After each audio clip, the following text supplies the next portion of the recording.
All right. Hello there. How's it going? There we go. That should work. Getting a star Ted. The star with the Ted. Well, I'm getting started. How's it going? Onino Kingley. Dupe. How are you, peoples? How is it going? I believe I'm on yet. I'm talking workshop. All right. Insomnia hit you hard and you're on hour 30 of wakefulness. Oh, shoot. Hey, the scared one, how are you doing? Welcome to stream. All right, so we are going to get started here in just a sec. I've been tinkering in the background, just trying to make sure everything's working. All right. How is your day otherwise?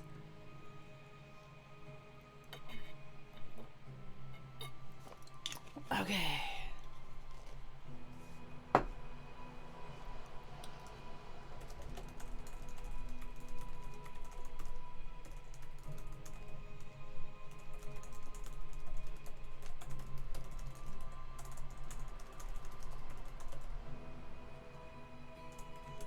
You're chilling, ready to hit this fat sleep.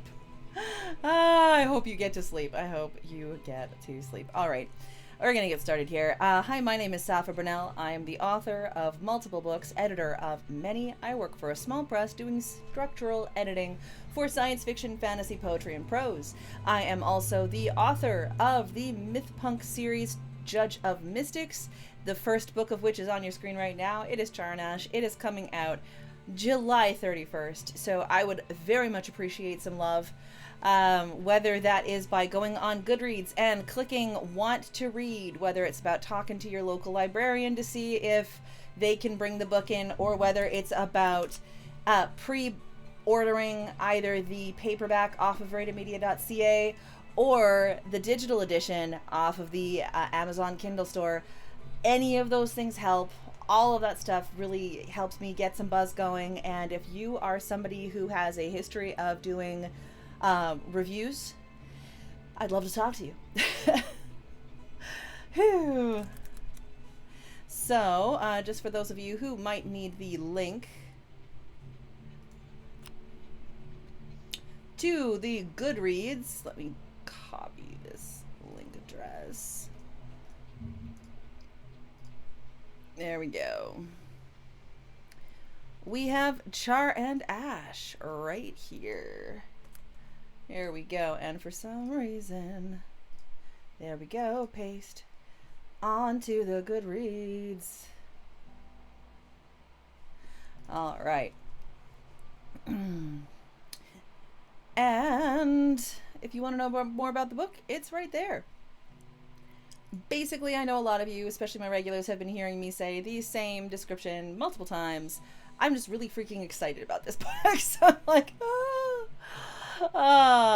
if you like mythpunk, if you like contemporary fantasy, if you like some fantasy with some grit that plays the boundaries between mythological and everyday real, then Charnash is your jam.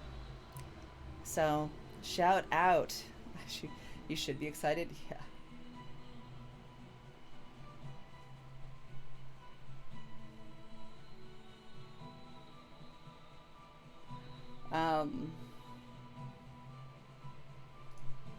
All right. So, we are going to be doing some launches and things like that for Charnash, so stay tuned for more. And if you want to, that was what I was going to do. Wow, I am so scatterbrained today. If you want to read the first couple chapters of Charnash to see whether or not it is your jam, and I hope it is, you can actually do that off of my Substack. I have a Substack. And in that Substack, I've got a whole bunch of different, kind of themes. I've got the podcast coming up, Judge of Mystics, the serial, my nonfiction works on writing and on crafting flash fiction. I also have little notes and things like that too. And, just updated news. But if you see right here at the beginning, Charmed Ash Preview, Chapter 1, there's also the preface, How to Kill a God. So you can read the preface and Chapter 1 for free by subscribing to my Substack. No, because Sapha was already on today, so today is Friday. Ah, yes. So, yes, these are free posts. You know, Substack is a service where you can subscribe for free or you can pay. Basically, I'm probably going to be doing more Substack as I continue on than Patreon, just because I'm finding that the rates that I get from Patreon are just a little bit less than Ko-fi or Substack. But yes, you can click that and see a preview of all of this. So there are multiple chapters available to be seen off of Substack. And so if you too, if you're like, hey, I think you'll enjoy reading this thing, and you say that to somebody and they're like, I don't know, well, that's a fantastic way for them to figure out whether or not it's their style. So there we go. And Substack is one of those social platforms I'm actually on. You can see all that, all the stuff going on in here. So, yeah, there's lots going on. Okay. Yes, we're going to move on. This is something that I'll eventually be sharing, as I'll probably just kind of clean it up a little bit more and share it as either, I don't know if Char and Ash, you know,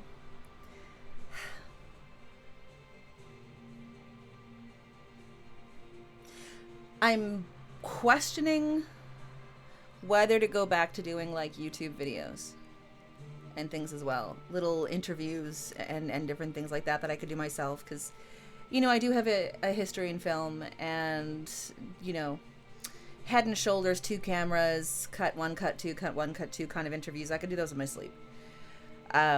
From filming to editing, I've got, you know, everything I need to do here.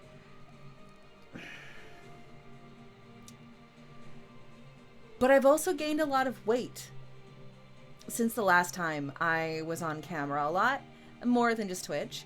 And I think that affects my confidence in a huge way. Like, ooh, trying to shoot to reduce some of that extra chin and the thickness of my arms and things. Not to say that anybody needs to be a twig. I don't believe in that. But there is a healthy way to be a thicker person, and there's an unhealthy way to be a thicker person. And the weight that I've gained is because of chronic illness, and it's also because that chronic illness made it almost impossible for me to actually work out. So I know where I failed, and I know like where I can succeed. Yeah, but I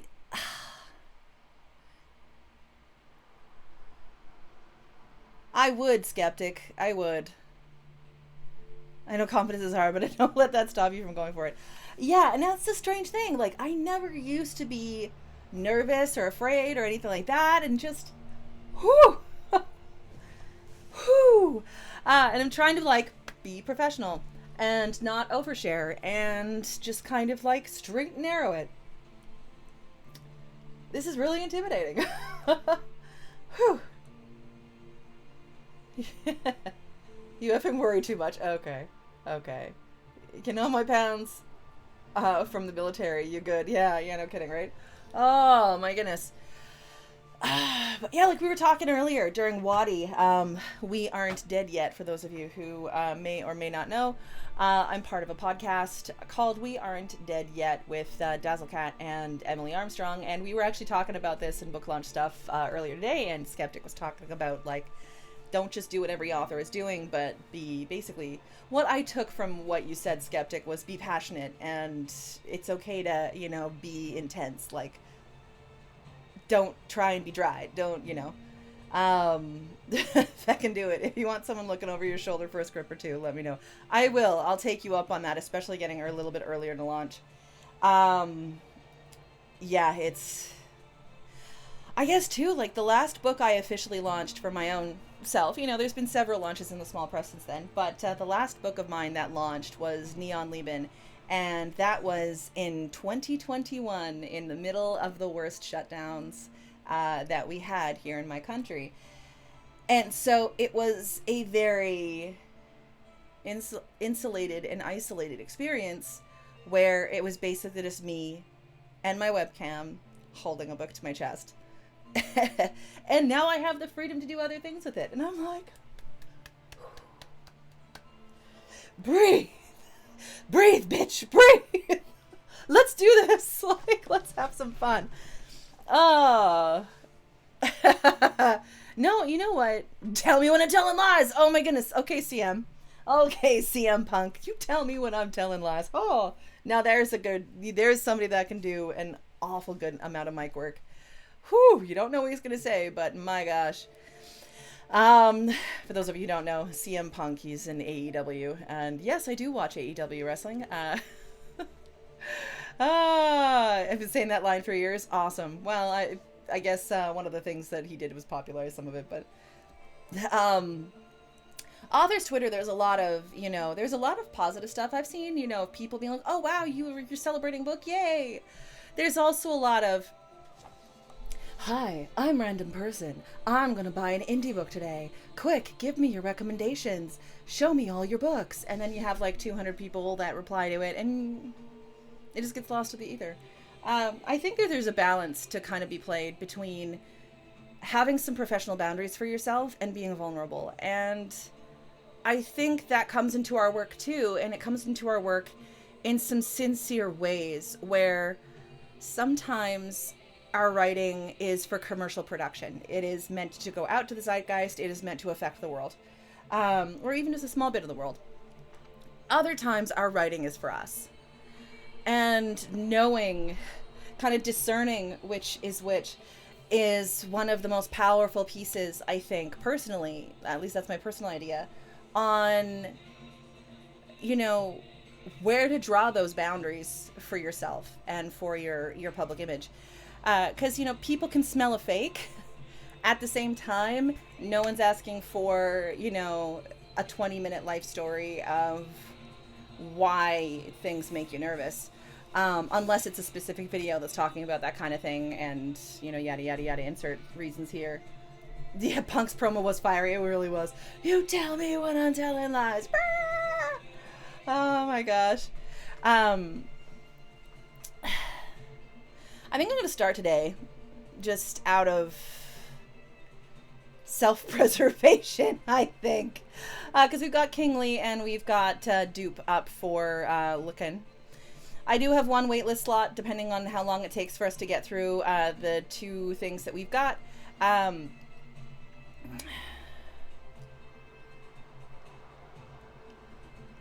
Bear with me.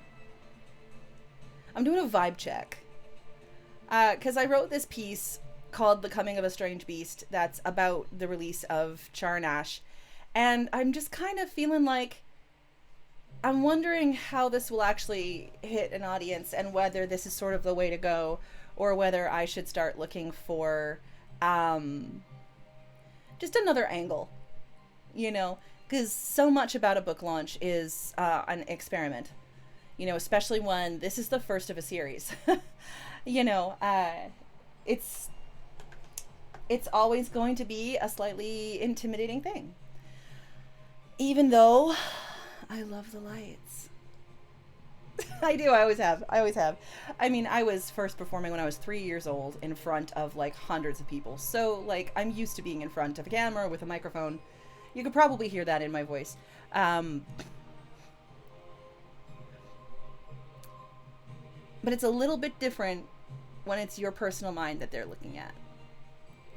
And I think the Judge of Mystic Saga, in some ways, was the most personal I ever got in writing. Let's see how it goes. Woo! Emotion Day. The Coming of a Strange Beast. Charnash release date, July 31st. I should put 2023. The oncoming release of a new book. Sorry, You see, I can't even start it. Let me try that again. That's one of the reasons why I love film instead of live theater. You can't go back. The coming of a strange beast. The oncoming release of a new body of work is a surreal vine creeping up the trunk of the literary landscape. An author hopes their fledgling leaves reach the sunlight beyond the canopy to burst in harmonious accord with the oaken grates all about. Thin as our vines may be, we hope for some wintering magic to solidify our foundations. The Judge of Mystic saga has been a long and metamorphosing haul since its inception in flash fiction back in the macro-microcosm days. Back before 2012, where I wrote a flash piece about a magic book calling a cleaning lady by name for rescue from the mildew-infested basement of a damp Vancouver special owned by an old sorcerer. A decrepit, elderly man asleep in the easy chair upstairs. From there, the world exploded. Would I write a book about Stana discovering how to use the knowledge she'd been gifted by an innocently hopeful book of knowledge? I tried at first to write Stana's story. It wasn't in me. Cut out like a paper bag damp from the rain. What whispered to my exhausted mind was not to write some rebellious anima, but animus, as Carl Jung dubbed it, an inner masculine part of the female identity. So I dove into the oceanic salt waters of Caleb Matheson, a deity born of a milkmaid and laid on the altar of the Axis Mundi as an interdimensional peace child. Adulthood fit atop his shoulders with the weight of the mystic realms, his one task to keep peace between the Hellenes, Kehmeti, Immortals, Okami, Aesir, Vanir, Theosians, Fae, and other realms spanning what we know as world mythologies, lovingly referenced and fictionalized in the work. The means for this minted judge were both guiding glove and firearm. Keep the peace, with a bullet or 5 if he must. Keep the human world of Midgard from a second bout of millennial-long collateral damage from warring mystic folk and gods. A tired but diligent defender, we meet Caleb in Charandash, a demigod surging through the realms to keep peace or track down the ones who would spoil it. Love sets a timid smile on his face, his lover Tuya, a warrior in her own right, older and more battle-tested than his 163 years. All is not ideal, but Caleb continues on.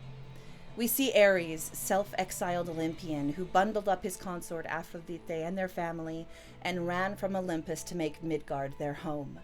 Wizened with years, he waits to protect the humans of Midgard and to continue his retirement from acts of war. And we see Stana, the originatrix of what became the Judge of Mystic saga, a petulant and austere force for her own ideals, deep and mighty and swathed in a hatred for the sacred and the obscene. All this wrapped in the first novel of the series I attempted to start prior and learned the error of my novel naive ways. Better acquainted with the term novelist after Neon Lieben's release in 2021, it's time now to slough off the rust and the dust and introduce everyone properly to Caleb Matheson, the Judge of Mystics, this July 31st. And I don't think there's any comments. No, there aren't. But too pretentious? Not saying enough? Anything?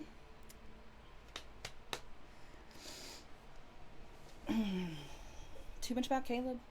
I mean, he's my main, but, you know. Yeah, it's... I mean, Skeptic, I'm sure you recognize this too. I don't remember this interaction with Dresden.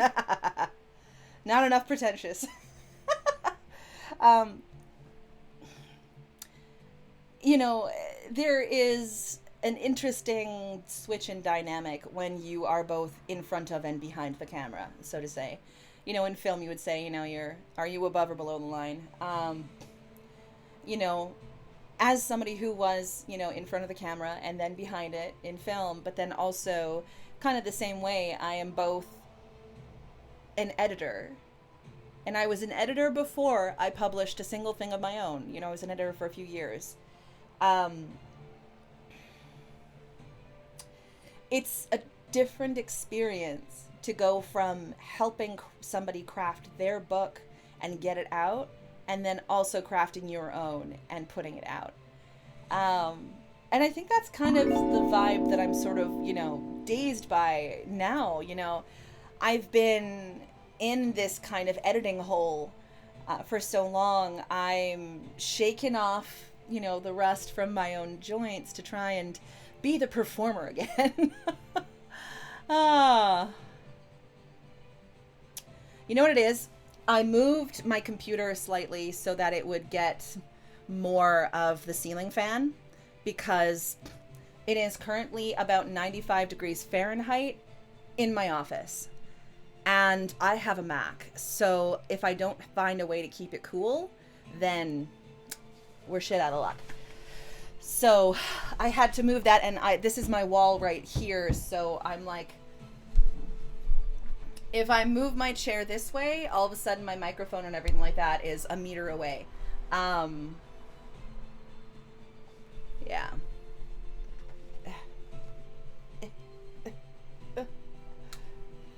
Let's try that. ¿Cuándo quiero más?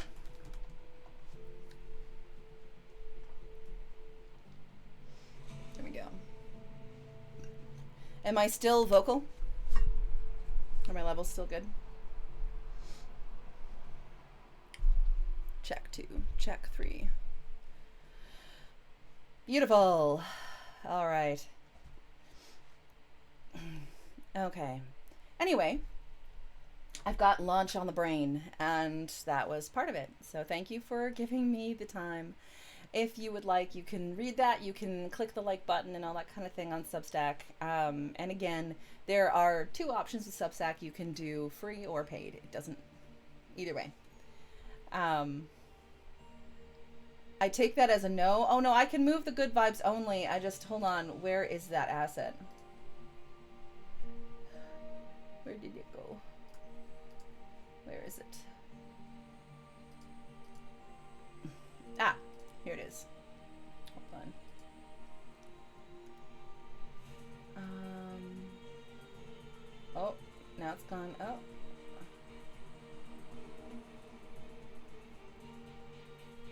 There.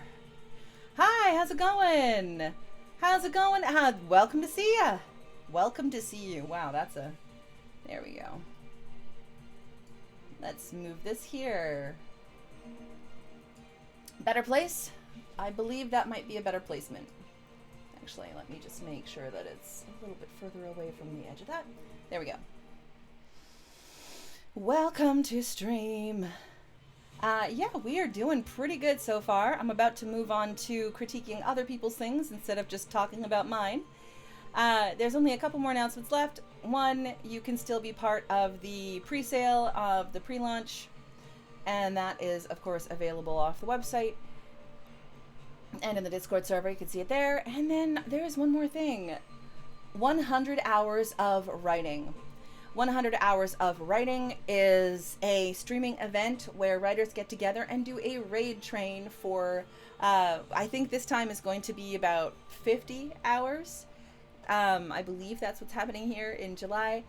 I will be part of it. So I will actually be streaming tomorrow as well. I have a 2-hour time slot between 3 p.m. and 5 p.m. Pacific Daylight Time. And I will be both doing writing sprints and a seminar, a kind of revival of my Condense workshop, which is a flash fiction workshop.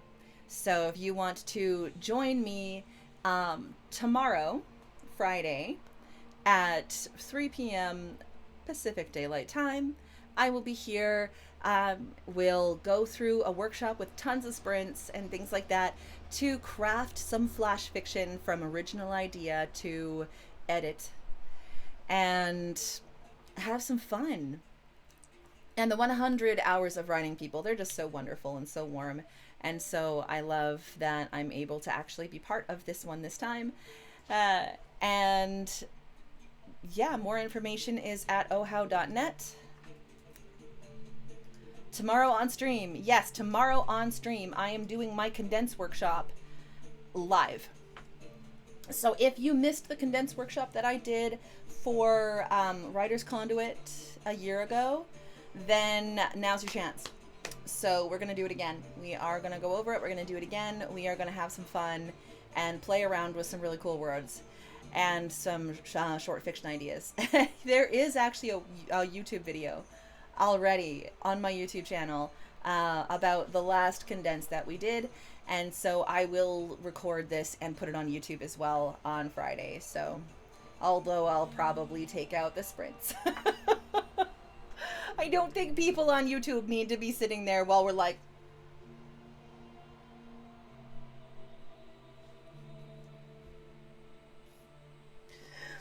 yeah, the condense workshop. Alrighty. So yes, it's gonna be so fun. Oh hey, nice. I'm in the top 5 word count streams. Sweet. Oh, that was fun.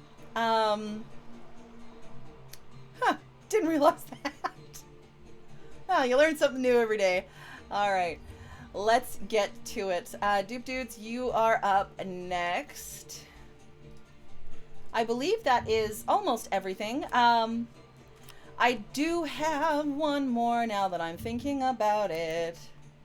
Ko-fi dash.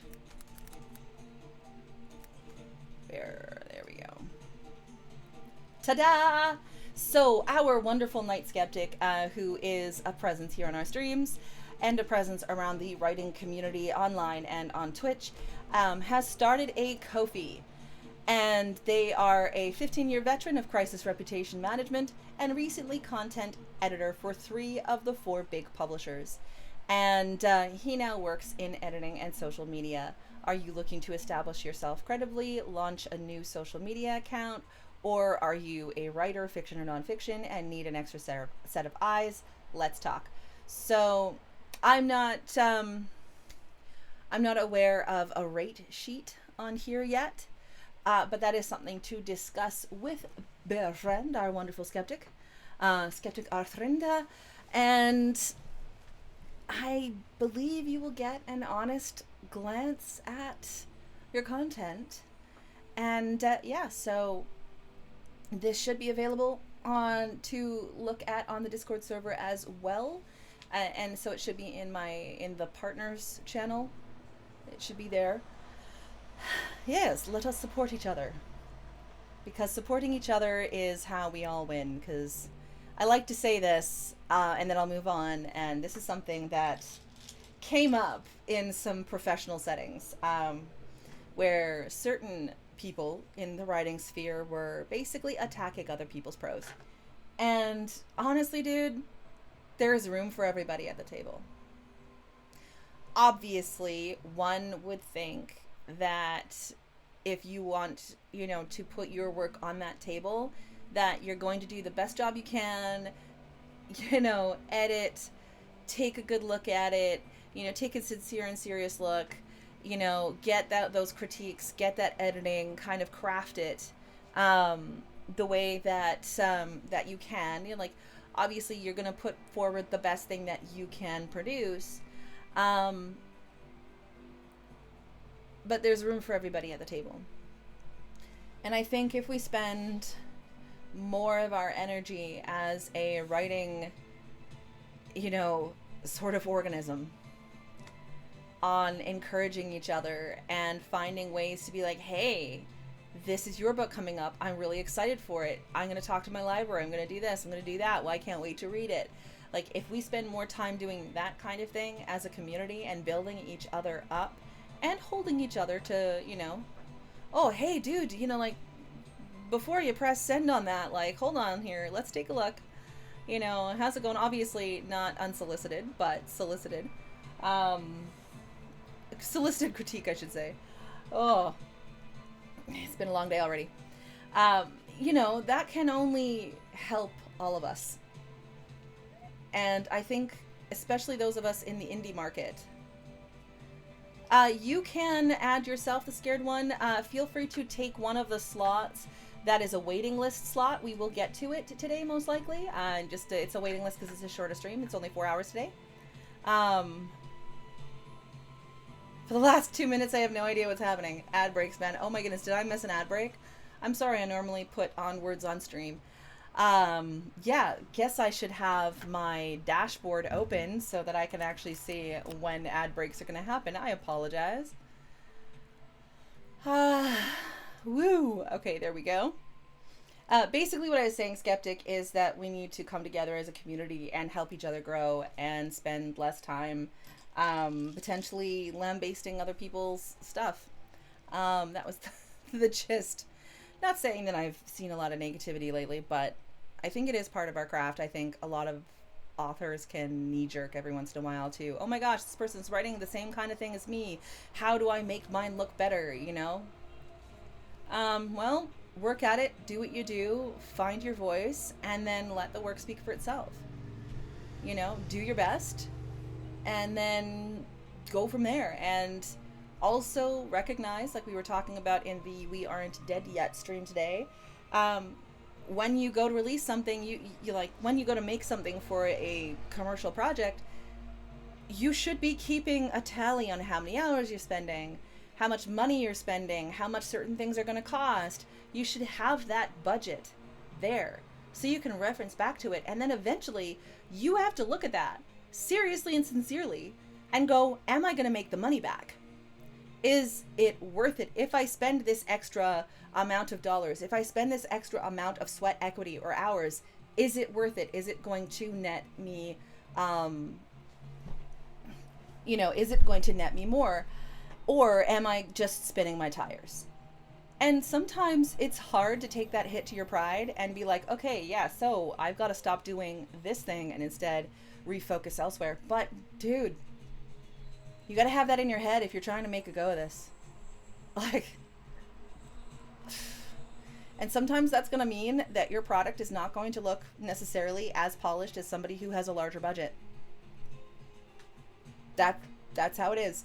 You know, you're probably not going to get those interviews on those TV shows, or, you know, you're probably not going to get your book necessarily in the hands of certain booktubers, or, if you want an ad on the backside of Poets and Writers, in a glossy cover, well, that's going to cost you a couple $1,000s. You don't have that. You're not going to make the money back. I wouldn't suggest you do that,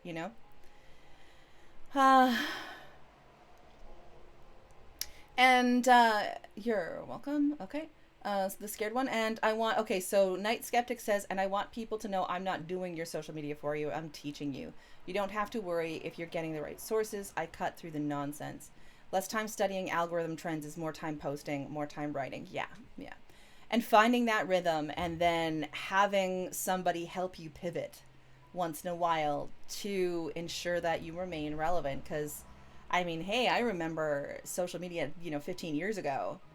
And if you use the same stuff that we learned back then, you're probably not going to be relevant anymore, because things have changed. But yeah. But that's why, you know what? It is useful to have certain people in your corner and to know that certain amounts of your income are going to go towards certain things like promotions and whether you get to a point where it's time to hire a publicist or not, you have to be prepared for that. That's just the way it is. All right. Now, where are we going? Okay.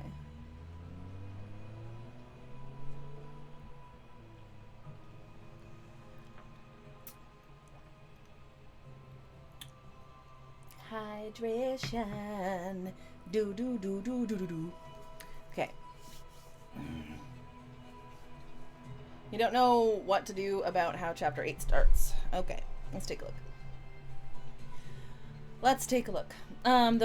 So Troublesome Morning. This is for Gallanday Online, which is a gamelit novel set where people are locked in a fantasy game.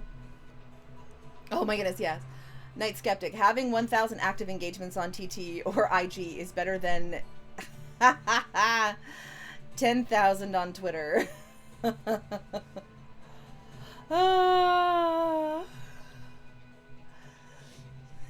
Yeah. IG is the one that I just cannot be consistent with to save my life. I don't know why.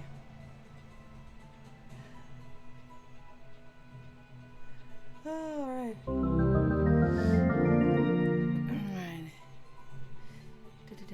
I mean, is it worth getting into? I think that it becomes a discussion on where are the people who are most likely to buy your books.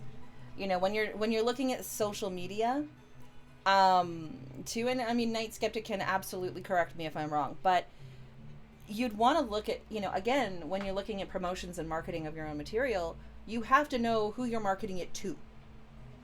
Where do those people congregate online? Where are they? If you're writing a book of, like, say you're writing a cozy mystery series meant to be something that 65 to 80-year-olds would really enjoy while they're sitting in a rocking chair sipping some tea in their retirement, you're probably not going to find them scrolling through TikTok. You're probably going to find them on Facebook because it's the social media place they go to make sure that they can see what their grandkids look like.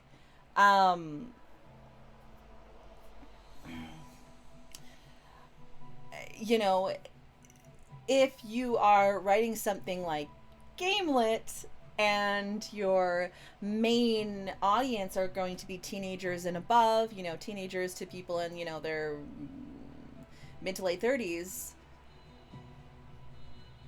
they're probably consuming either TikTok or IG. Like, they're probably more on IG or TikTok. That's just,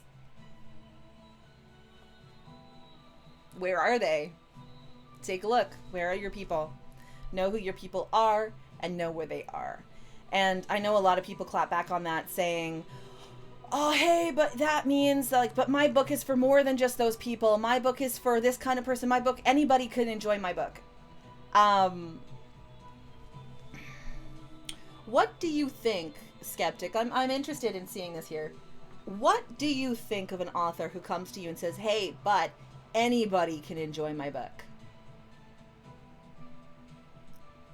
What does that make you think? And not just Skeptic, but anybody who's on here. When you see somebody who's an author, they've published a novel, and they say anybody would love this, what do you actually think about what that person said? I'll tell you what I think in a second.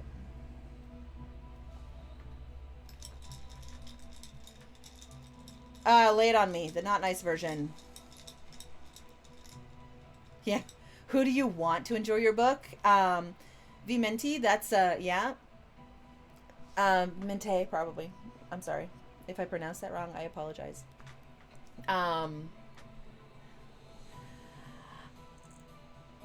You don't know shit, and you definitely don't know your own story. Yeah. Pokemon still had a demographic. Yeah. If you try to appeal to everyone, you appeal to none. Yeah. And I actually had this happen a couple of times over my career. And I was like, okay, let's sit down and do a thought experiment. You have a story.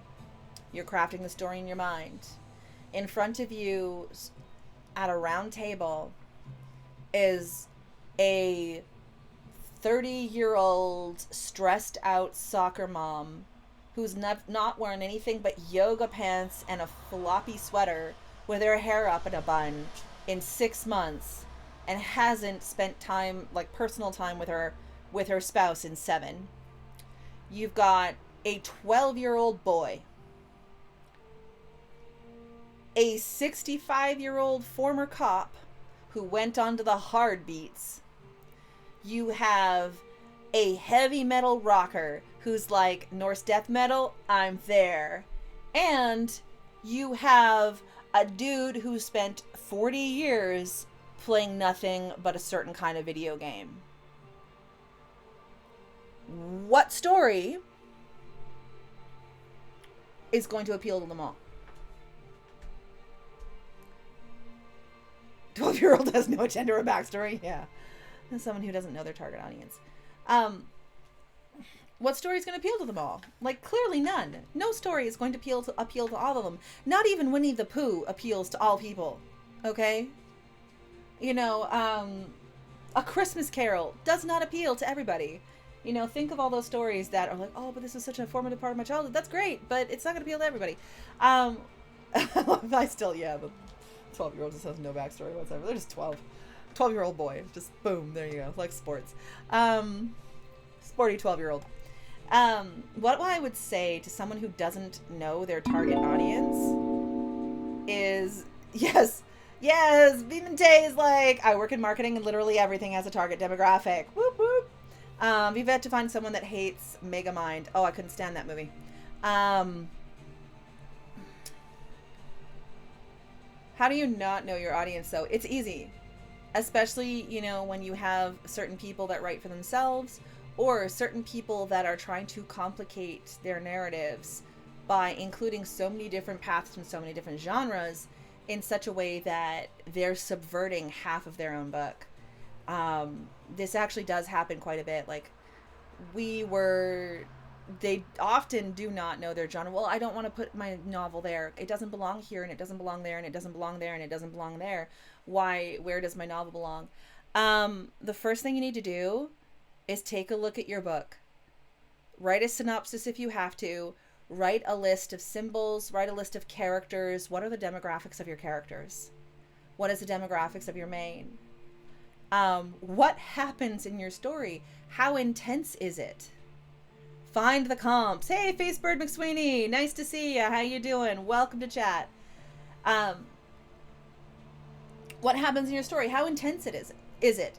If you went through, like, you know, motion picture guidelines for rating, where would it fall? Is this something that you wrote thinking my 10-year-old would love this?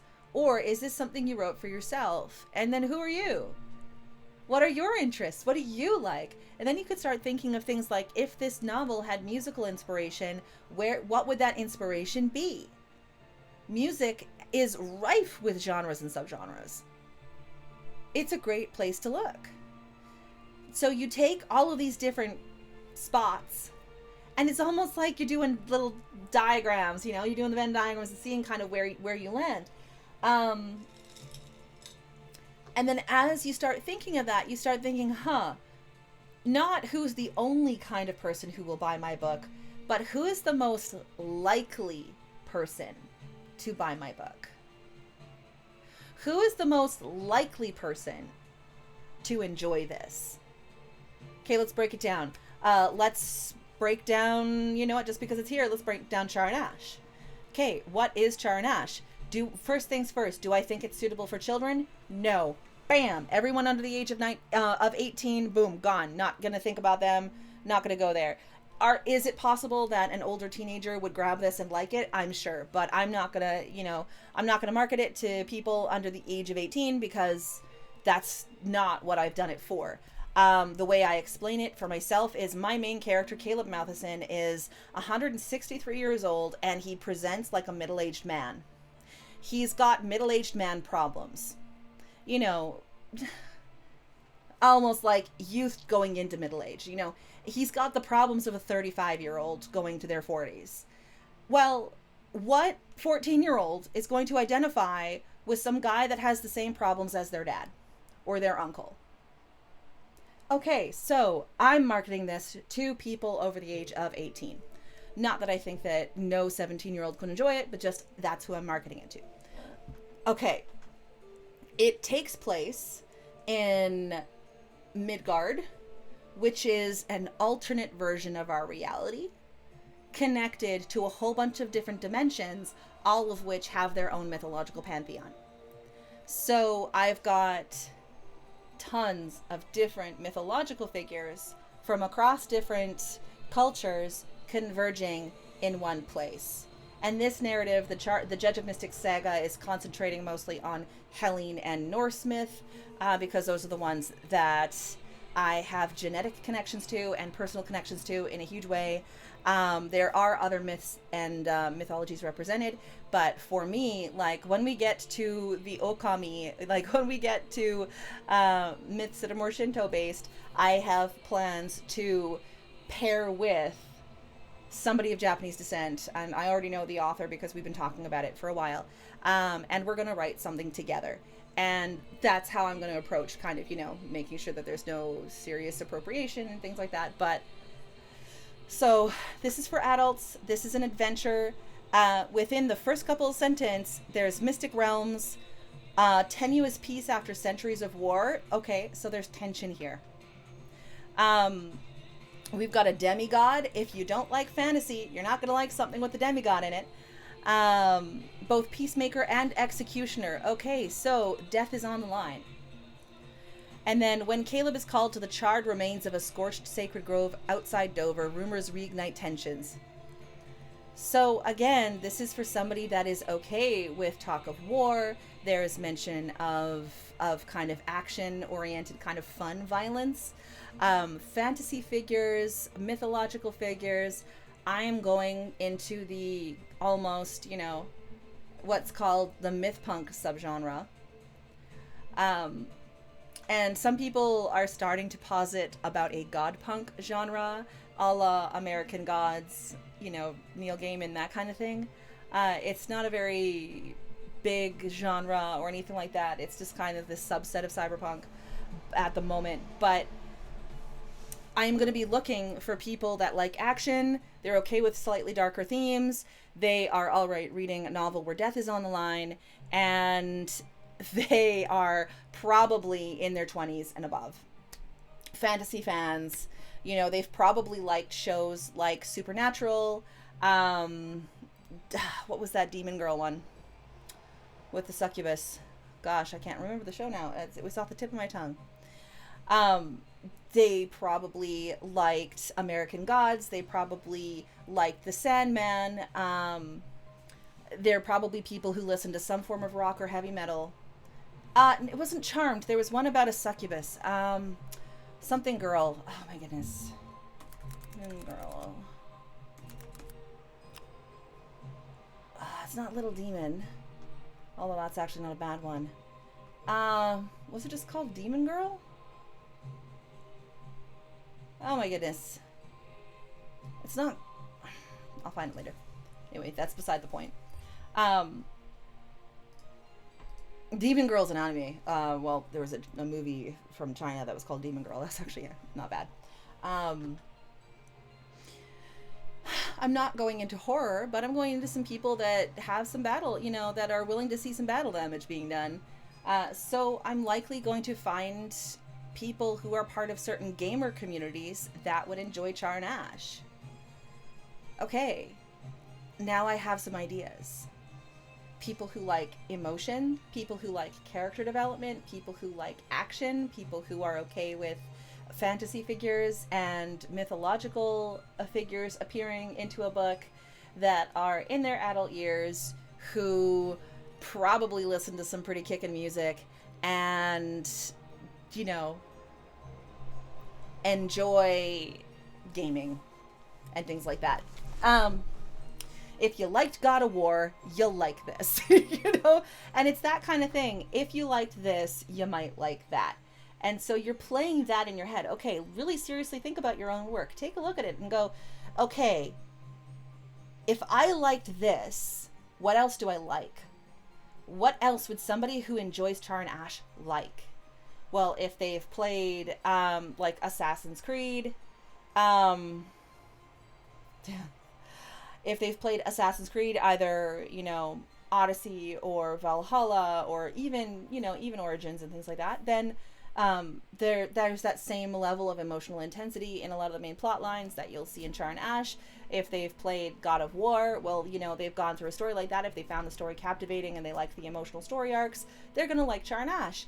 Not to say that that's the only group of people that will like this book, but you have to start somewhere, because you get one shot to start your algorithm, your place in the algorithm. And what you want, ideally, at launch and in the early traffic of your book, is ideally you want those ideal readers to shout out about the book, to add some buzz, to start talking about it and things like that, because then it's more and more likely that those algorithms will put that book in front of those people.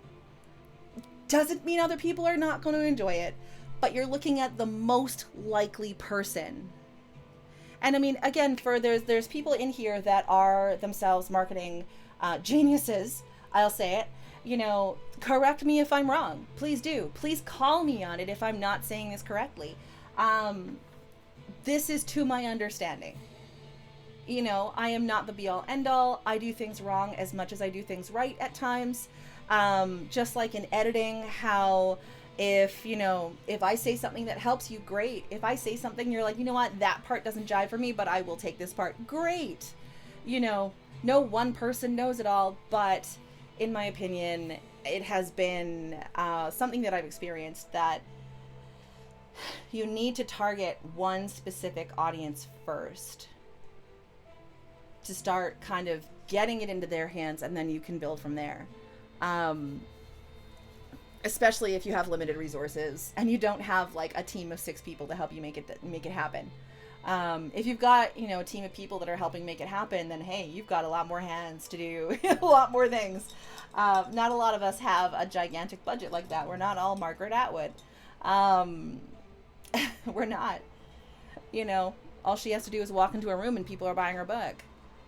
It didn't, she still talks about days where she would go into a live reading and a book signing that she would do and there'd be nobody there. But she's earned her place. Love or hate her work. Anyway, hey, Emily's home. I'm home but must lurk for a few, but hello, yay, Charnash, pew pew pew, excited trumpet sounds, yes. But yeah, we were talking about this more on We Aren't Dead Yet, so if you want to see We Aren't Dead Yet, basically, there's a website with links and everything. And we are getting the blog going, and we are starting to upload onto YouTube and cut the podcasts into chunks for consumption. So, all right, we're going to get going. We're going to get back to Gallon Day Online. I hope that helped a little bit. This is something that came up quite a bit in a couple of the books that I worked on, where the author went, yeah, but I don't think this belongs on just one shelf. And it's like, well, somebody has to find it somewhere. Where are they most likely to go? Oh. Where are they most likely to go? And that oftentimes is where you need to start. But just like when we were talking about descriptions, you also have to be honest about where that book belongs. If it is more emotionally intense than somebody would expect in a cozy mystery, even though cozy mysteries are popular, do not put it in the cozy mystery section.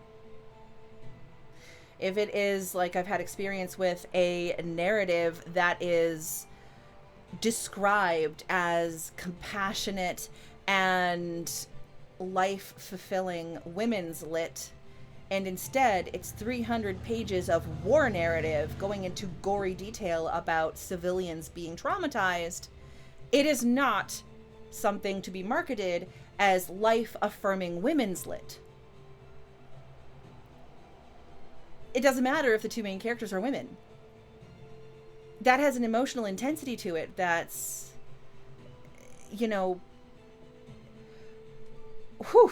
people are not prepared for that unless you prepare them. You have to prepare them for what they're going to be in for in the book. Yeah. Yes, if it's I love that. Okay. Vimente says, it's like the same concept when people say to niche down and then expand. Target specific, and then your net can be cast wider after. Absolutely.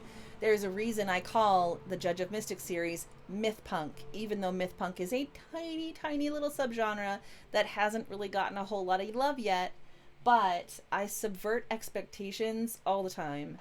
And so that dash punk at the end of myth, it actually means something. And that was something that a lovely branding expert named Emily Armstrong reminded me when I was going, oh crap, how do I do this? Like, I'm too this for these people, I'm too that for that people, I'm too this for that, I'm too this for them, I'm too this for them, I'm too this for them. Where do I go? And she's like, you're a freaking punk, dude. You just go in there and you subvert expectations and you just kind of like, you challenge shit. Like, you're a punk. And I was like, oh yeah. Yeah, no, that's my place. Okay, here we go. I was like, okay. I see it now. Facebird McSweeney says, yes, that's my mystery. That doesn't sound fun, yeah.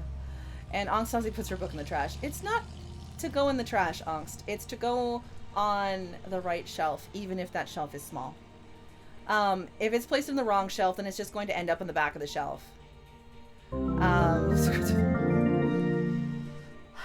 But yeah, be honest with what your book is. Be honest to yourself with what it is. And you know what? Sometimes when you get people to read it and they start giving you feedback that you don't want to necessarily hear, sometimes it stings. But you have to look at that and then go, okay, what truth is there in this? And then what do you feel is okay, kind of like setting to the side and not worrying about? And what's like, okay, I got to change this. I can do that. I can change this. You know, monitoring and adjusting, as we would say in class. Time to monitor and adjust. Oh, wow. Class isn't going. Let's monitor and adjust. All right, everyone, go get a drink of water. We're going to, you know, try again. Oh, really, that's what editing is. Okay. The fire had gone out by the time the sun rose, filling the area with warm light. The fire going out filled the area with warm light, or the sun rising. All the cookware had been put away, the clearing clean of any loose items. Everyone was asleep in their bedrolls, except for Cookie. She sat up as the sun kissed the horizon. Morning sunlight touched her face, arms raising into the air to stretch. When she saw the rest of the group was still asleep, she kept quiet. Her bedroll was rolled up and held beside the bag that appeared too short for the item to fit. When dropped inside, the bedroll disappeared from sight, and a quick peek inside showed an empty vessel. Okay, yeah, we're going to take a look at this. We're going to read a little bit forward, and then we're going to see what happens from there. I'll never get used to that, Cookie whispered. She slipped her backpack on and gave one more glance around at the others before slipping out of the clearing. Blech. Morning already? Tony yawned loudly. And sat up. The rays of sunlight could be ignored no longer. The sun had fully risen over the horizon. Are you two sleeping? I'm trying to, Lucas grumbled and turned his back to the kobold. Okay. Ugh, stupid tail. Hey, Jess, how's it going? He shifted around to get the large appendage out from under himself. Be quiet. Raven closed the bedroll and disappeared inside. Disappeared inside what?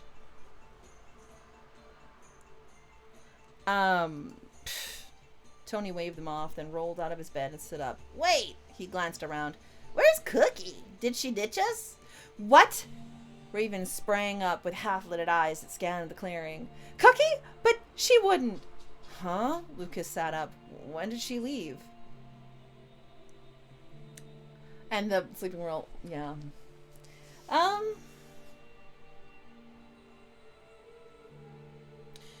Who is your viewpoint character this chapter?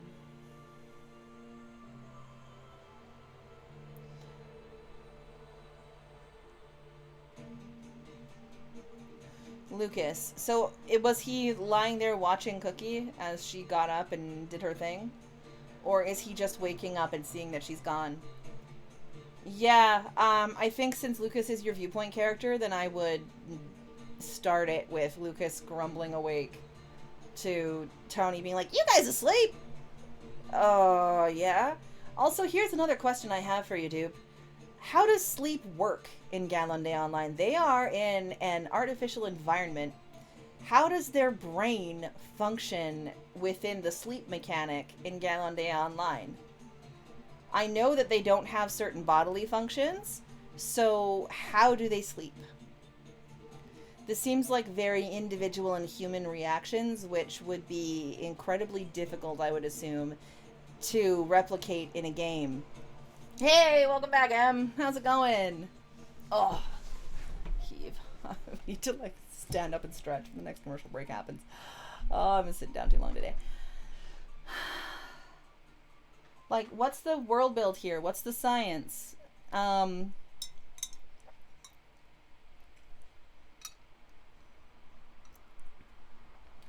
like, they eat with no waste.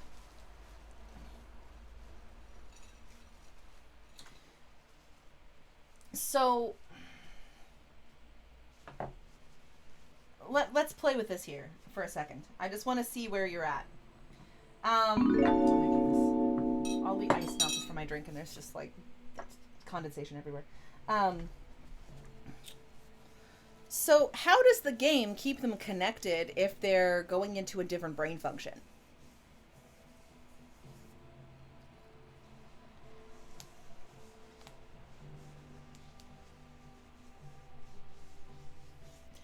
And then what does sleep feel like? What is it? What is the sensation there? Intercept brain signals to the body. How are they not dead? Not that you have to have like, you know, a neuroscientist level of understanding with this, but we do have to know that you understand it enough that you can explain it to us. Okay. So the nest is intercepting signals from the brain. Sleep is more than just the brain's having signals to the body. Basically what I'm trying to get at is it seems odd in a digital environment where food consumption changes, all of that kind of stuff changes, they would sleep like usual. So if the nest simulates a body for their mind to inhabit, why don't they make waste product? Why are they all neuter? Is it just because you didn't want to go into that? Because again, it's that question of consistency. You're telling me they sleep like usual, but they don't eat like usual. Video game, yeah, okay. But then why in a video game would they sleep like usual? Why wouldn't they have one of those meditation moments in Assassin's Creed or the Final Fantasy, like and like a picture of the little tent, and then all of a sudden it's like, ba-ba, I'm awake, you know? They can eat, but the end results of eating can be removed. But you see what I mean here? You've got this mixture of reality and artifice, and it seems inconsistent. It still does.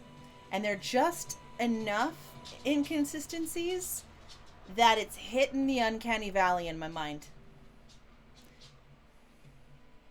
You know? It's almost as if you're trying to sort of bypass the artificial nature of the reality that they're in until it matters plot-wise. So like the whole like yawning loudly, oh, mornings, bah. This is an artificially inspired sleep. We don't even know how long it is. We don't know, you know, a whole bunch of stuff. And yet all of them are waking up in very individual ways, which seem to mimic a lot of physical stimuli that they can no longer feel because their brains are technically disconnected from their bodies. So what I would suggest is make them getting up to be something slightly unusual for them, especially since this is their, their first night? This is their first or second night in Gallon Day Online. Make it still slightly wondrous, slightly unusual.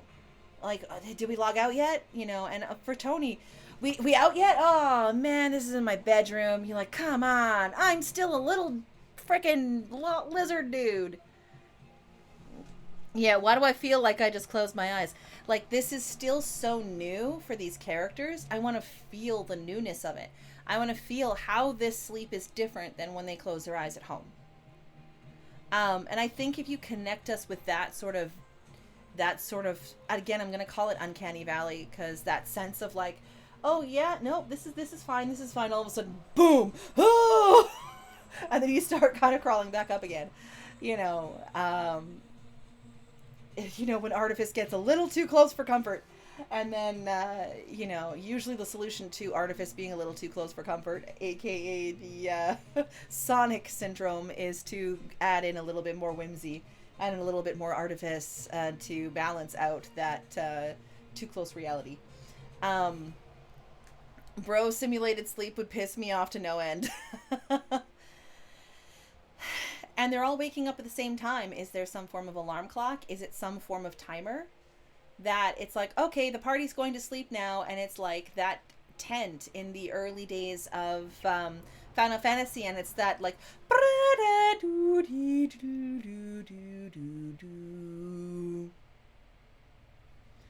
fade to black. Morning! You know, have fun with it. It's a game. It's a game. And it's all novel. They don't know what it's going to be. Like, think of it this way, too. They don't know what it's going to be like to sleep. They still don't know what it's going to feel like. Oh, this is weird, man. I don't know about this. I don't know if I'm going to fall asleep. Like, I would love to see Tony being like, oh, man, no, I can't fall asleep in here. Like, no way. There's no how. Can't do it. Like, 3. There's just this timer above his head counting down from 10. Like, 3, 2, 1. Whoop. He's in his bedroll. Phew, phew, phew.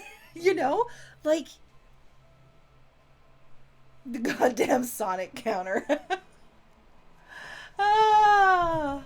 Hey! Welcome! Hello! Welcome to RPG Dinosaur Bob. How are you today? It's Bob! Hello, Bob! And Jess is writing some juicy drama. I love it. Welcome, Raiders. We are going... Oh, wow. I didn't even put the work by dupe. Work by dupe dudes right now. We are critiquing Dupe Dudes Gallon Day Online Draft 2 right now. And if you want to watch the VOD, we were talking about book launches and just kind of figuring out your ideal reader and different things like that, and kind of where your book can be placed.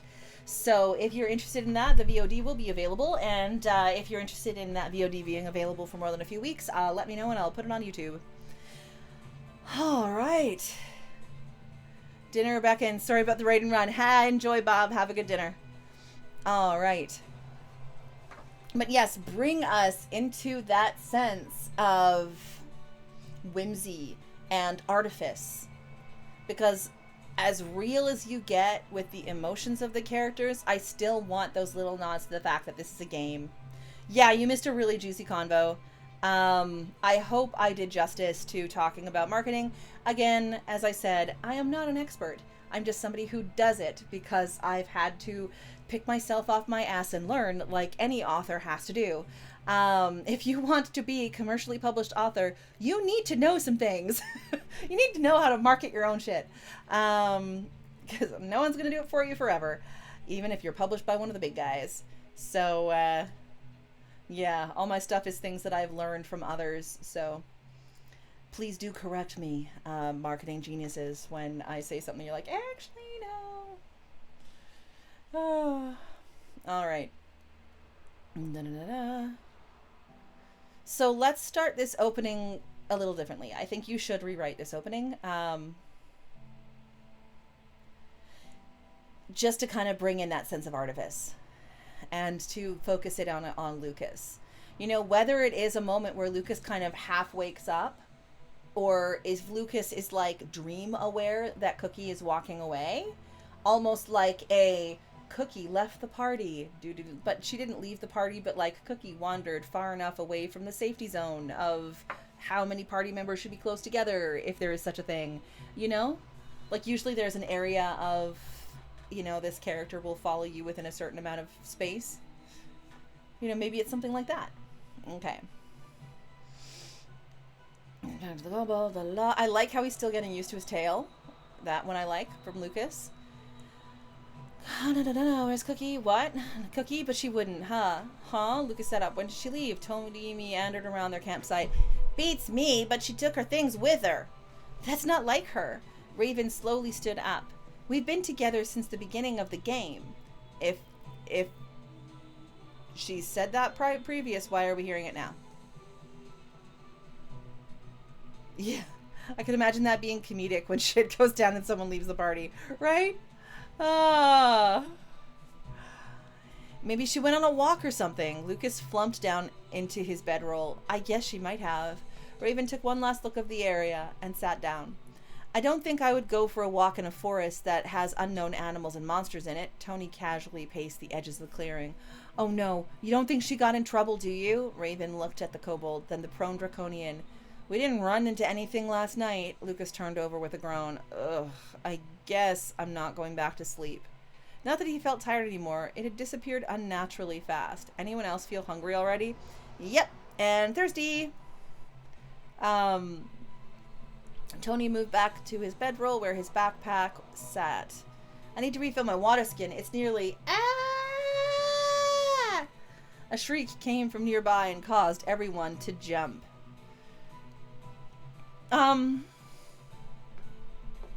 Here's a tip.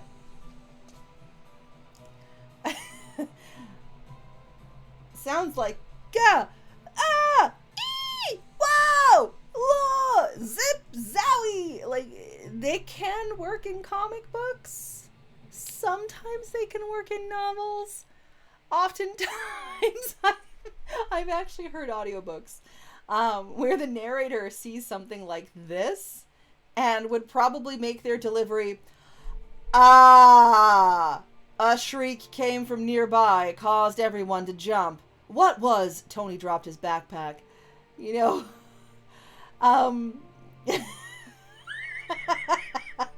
my, like, sound from the abyss? Good grief. No, don't, dude. Oh, no. If you're wondering what's going on, there's a clip of me on Tuesday, and I don't even know what it was about anymore, but I made this ungodly, just weird noise. Oh, my gosh. Yeah, there it is. Oh, my goodness. Absolutely antithetical in another one. You know, and you might be saying something and be like, what? What's wrong with that? And then somebody's like, oh! They're just absolutely shook.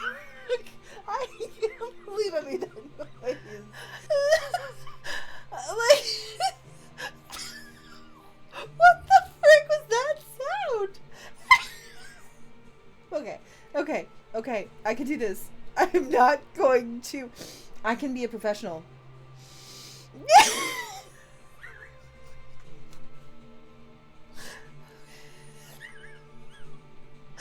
Thank you, Facebook McSweeney. I appreciate you being here. I have got the giggles now. We're doing okay. We're doing fine.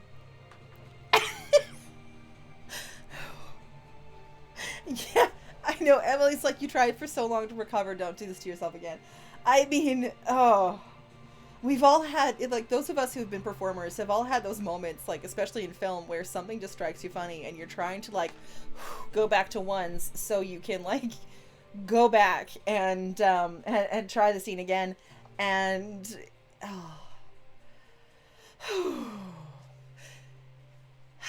okay, I just need a second. I'm fine. We're all good. La la la la. Bruh, when I did Clue, somebody broke a table on stage. My only saving grace was I had a fan to cover my face. Oh, gosh. Oh, yeah, pretty much. Okay, so, but all that to say, whenever you write out things like, a lot of the times, like, think of somebody narrating your audiobook. For one thing, if they all of a sudden have an ungodly screech or scream or shriek in the middle of that narration, it's going to blow out the sound if it's not mixed correctly. It's going to be that just like, oh, you know, if somebody's, God help the person who's listening with earbuds in, or like, you know, a couple of cans, you know, they're just going to be like, oh, what was that? You know. It's going to be that like, oh no, my ears, they're ringing. And then it's like, oh my gosh, now the sound has gone back to like this tiny thing. But you're asking somebody to narrate in their head. Think of Ben Stein reading your audiobook. Oh no. Oh my goodness. Yeah, pretty much. That would be perfect. Think of that, but wait, is that the eye wash commercial, dude? Ben Stein's done like everything under the sun. For those of you who don't know her, just a second.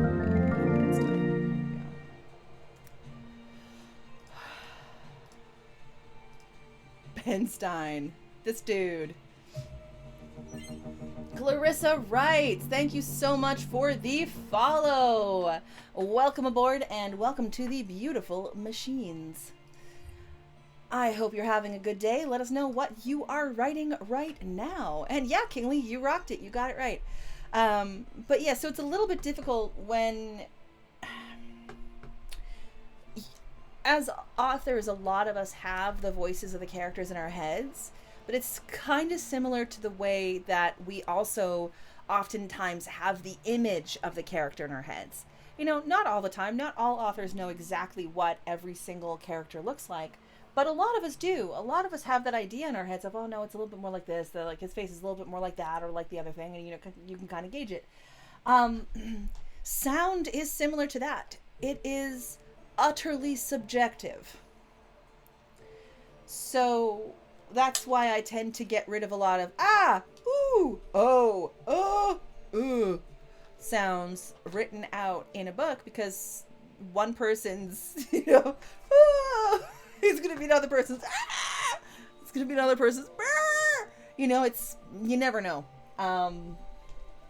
So that's my way of very eloquently attempting to talk about sound in a written medium.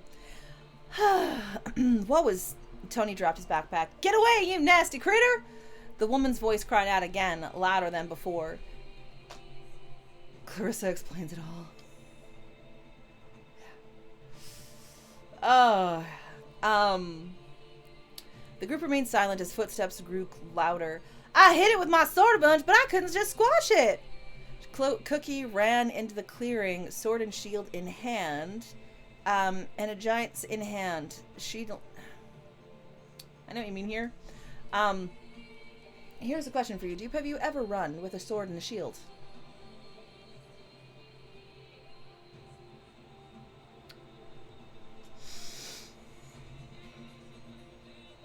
Okay.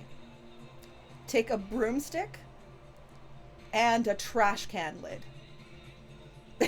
and try and run through your yard.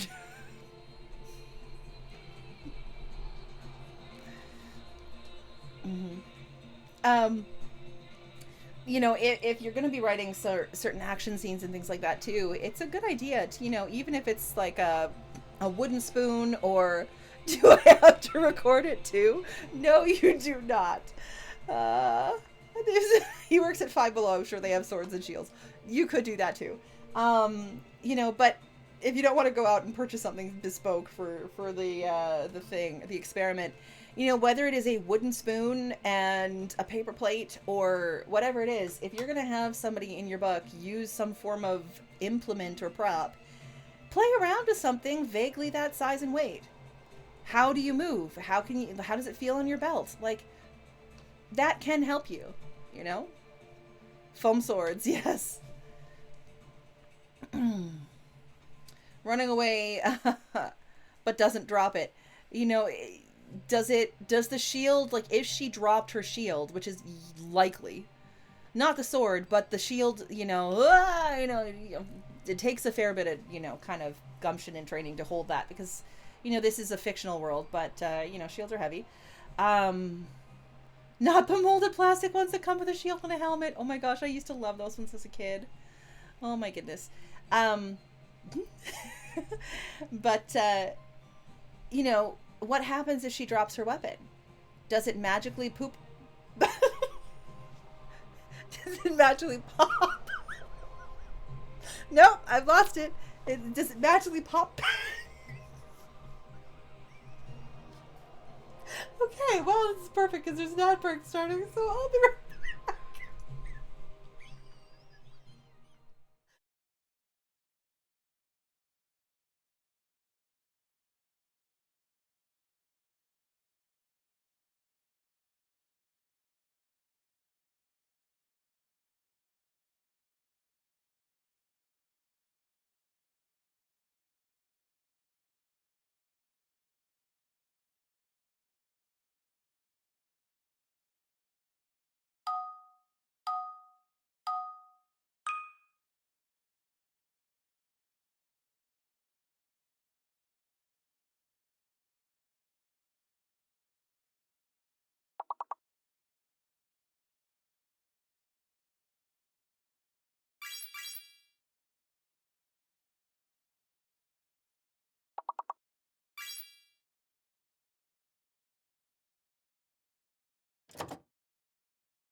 Welcome back, everybody.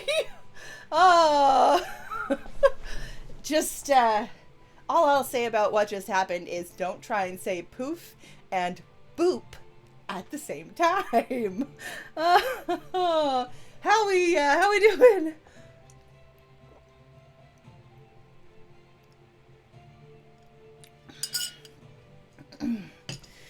And I've been thinking about it, dupe. I think the clip is, you know, I'm hoping too that we eventually make clips of like meaningful things as well, not just look at the hilarious things that Sapha did, but making up strange sounds and saying, you know, the wrong words. But oh wow, that was really profound. Oh man, if the only thing of my life that's gonna survive are clips from Twitch, I'm right now. Oof.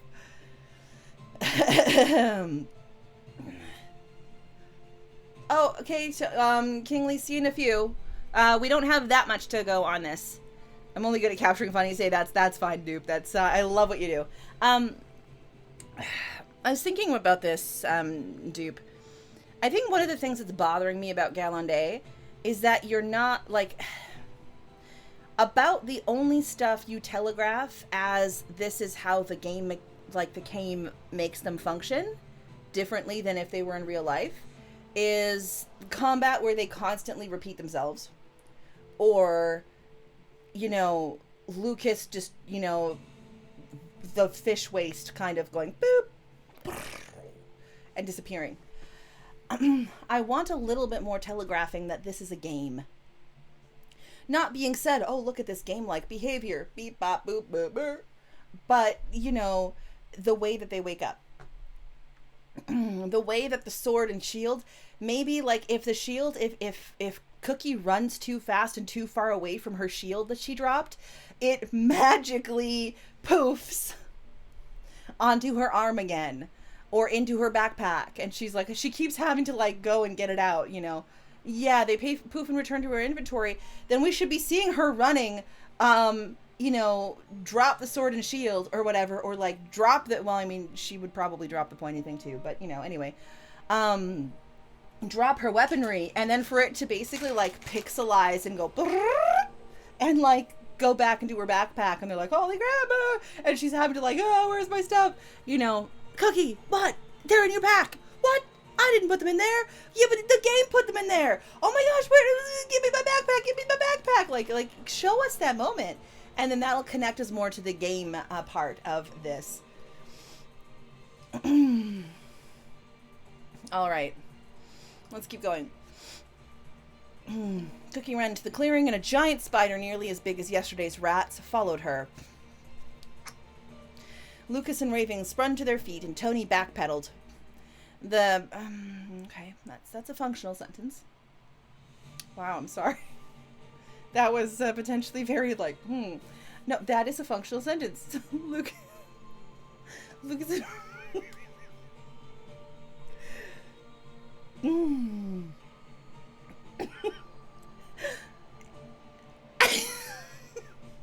It's a one sentence paragraph. Oh no, not the giggles again. Welcome back. Lucas and Raven sprung to their feet and Tony backpedaled. That is an entire paragraph. Ooh yeah, name that ice cream. They can be used, and I use them too. Like, you'll see some in Char and Ash. But I usually use them for something either monumentous or something that's kind of punctuating a moment, or something that requires, like, boom, look at this and then pause. Hold that moment. Hold that moment. Okay, now we're moving on. Like, it's... You can do it, but it works better when it's something that makes you kind of go, oh, yes! Tony backpedaled. Pause. The brown spider with green splotches stopped when it came face to face with the entire group.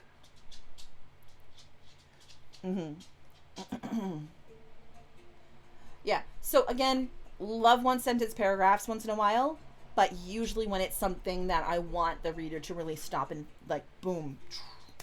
Otherwise, I combine it with, you know. Ooh, Ben and Jerry. Tony was the closest to it, with Lucas close behind. We've got closest and close. Then Cookie and Raven. After a brief pause, it lurched at the kobold. Oh, hell no! Tony raised an arm to shield himself and caught the spider with it. As in, he like, grrr, you know, did Tony just pull, like... Ha! I got you now! Bah! Or is it like a, oh no! Oh, the spider is mauling my arm! Ah, this squishy, adorable spider! Okay, then I think you need to rephrase that.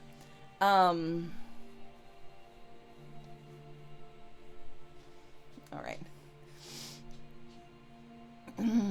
With, it went in to take a bite, but hit from the kobold's flute sent the arachnid onto its back. With his arm raised, it was easy for everyone to see the health gauge on the wristband was a dark yellow. Okay. But a hit from the kobold's flute sent the arachnid onto its back. I think you could mention, like, oh, no, that's okay. That thing hurts! Tony stumbled back. This is the first time Tony's been wounded. So there should be a lot of like, oh my gosh, they've pain! Like, we feel pain!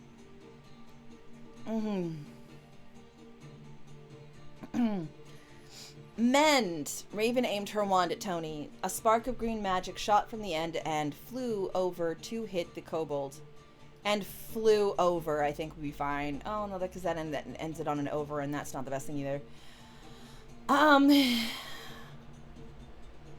I think a spark of green magic shot from the end and rained down in green sparkling lights that faded away before touching the ground. Thanks! Tony's health gauge changed to a bright green. I think you're up, Art! The spider turned over onto its many legs, its eyes trained on the kobold once more. There's a little there. Again, this is the first time we're seeing Tony get hurt for real. Not for real, but you know what I mean? Like in an actual thing where it's not that one little training exercise. So Tony should be like, oh my gosh, like pain in this. Like, whoa, it feels weird, dude. Like getting hit feels strange. Like, Show us that. Alright. Again, Bibio game. Pain feels different in a Bibio game. Okay. Lucas brandished his wand and aimed for the spider. Ember! The tip burst into flame, spewing out embers and flashes of fire. Do they glow over with red and, like, spasm in place? Oh, good question. Alright. The spider's front legs flailed as it caught a flame, distracted for the moment. After a few seconds, it jumped and hurled its flaming body at the kobold once more. Oh, come on! Tony caught the attack with his arm once more and smacked it with his flute to get the spider to detach. Hit it again! Ember! Lucas took aim, but nothing happened. It didn't work. Tony beat the foe off him and turned his head to Lucas. What do you mean it? Oh, his jaw dropped. Cooldowns. Screw this. Raven charged forward, kicking the spider and sending it flying into the bushes. That should buy us a little time. She pointed her wand at Tony. Mend. She waited for the spell to activate, but no magic came forth. He should probably get back. Mention here, I would say her mentioning, oh, mend. Healing has a cooldown too. Free. Like, frick. You know, like. We just saw Tony be like, ha-ha! Magic spell! Oh. The next thing that happens is Raven is like, ha! Magic spell!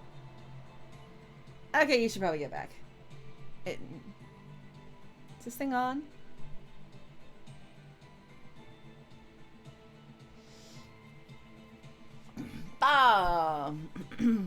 This is Lucas, by the way.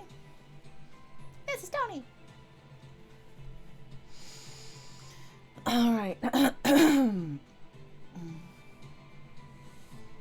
This is true. Mending does work on inanimate objects. In some things. Yeah. Tony's wristband was a deep orange. Your turn to tank! He scurried behind Lucas. Great. Lucas watched the tree line, and the flaming spider jumped out of the brush. Though the bush it had come from remained intact, twigs and dead leaves, it walked over, caught a flame, and quickly burned away. This is a little awkward.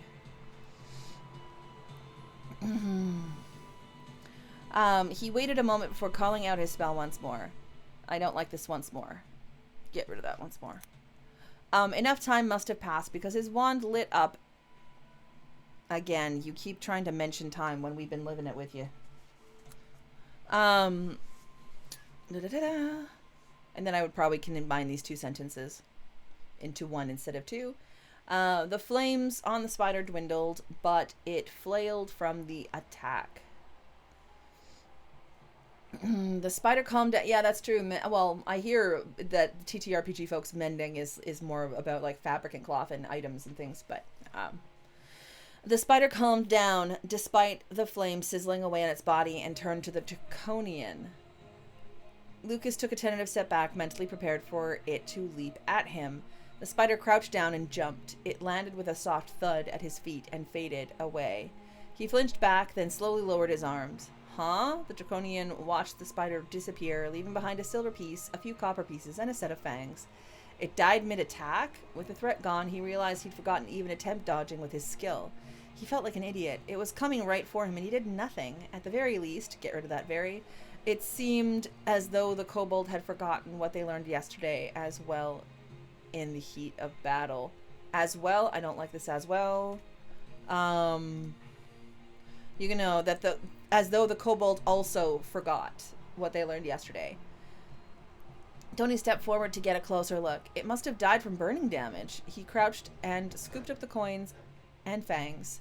How nice of it to die before latching onto you, he grumbled. Hey, can you mend? Raven showered the kobold in sparkly green magic. Thanks. Tony turned to Cookie. Not to be an ass, but why was the tank hiding in the back? One attack from that spider chunked my health. Cookie kept behind Raven, gaze on the ground. She's not used to being the tank. Raven placed her hand on Cookie's shoulder. It's why our first party ditched us. Also here, this would be a good place to kind of like, if you're going to do the whole thing where, you know, she's running away and she drops her sword and shield and then they kind of like, pew, back into her backpack. She'd be like, well, I didn't even have my weapons or anything. They're in your backpack. Oh, right. It's all newfangled. You know, although woman her age would not use the word newfangled. I dropped my gear. Yeah. She's not used to being the tank. They kicked you out of the party. Lucas secured the one to his hip. That's messed up. Is it? If you don't know what you're doing, do people not kick you out of parties? Yeah, for real. I can understand kicking people from a party if you're mid-late game bossing. But we are literally at the first town. Tony sighed. Everyone here is new to the game. Raven shrugged. They were friendly until we had to fight those enormous rats. Then they realized we don't know what we were doing and kicked us. I'm sorry, everyone. It just... I didn't know what being the tank meant. Our first group said they needed it, and I wanted to help. Cookie stepped out from behind Raven. Her helping only kept us in the group until they decided they didn't need us anymore. Again, these people owed her and Cookie nothing. Like, so there were people in a game who found out that you can't help them play the game. What do they owe you? Did you, become bosom pals? Like, they've known you a period of hours. I don't understand how I'm supposed to feel, like, overwhelming sympathy for this. Oh, wow, yeah, you suck as a tank. Okay, yeah, so, Party people. Some of them are not really a party. Hey, Conquest, how's it going? Wow, you're trash, Kick. Well, like, especially if it was a party where they're like, wow, we really actually want to play the game. We're not up for, teaching Little Miss Dumpster Fire here how to be a tank. It's more about how it's done. I guess it's just... they didn't know those people. They had no, there was no bond. They decided they didn't need us anymore. I don't know. Rude people.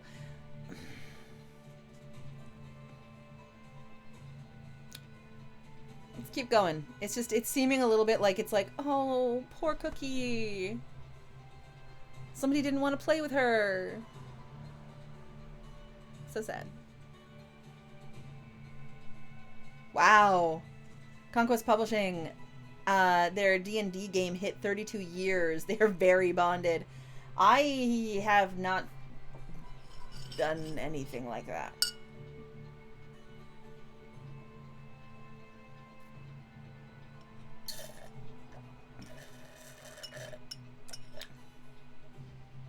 I mean, outside RP.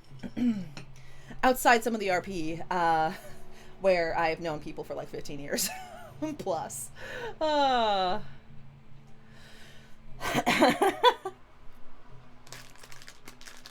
Yes, Conquest is 37 years old. I'm gonna grab a cookie because I can. And because we're talking about cookies, so I have OTs. Because oat cookies are delicious. Especially with tea, which I just finished drinking. Alright, oh, that's right.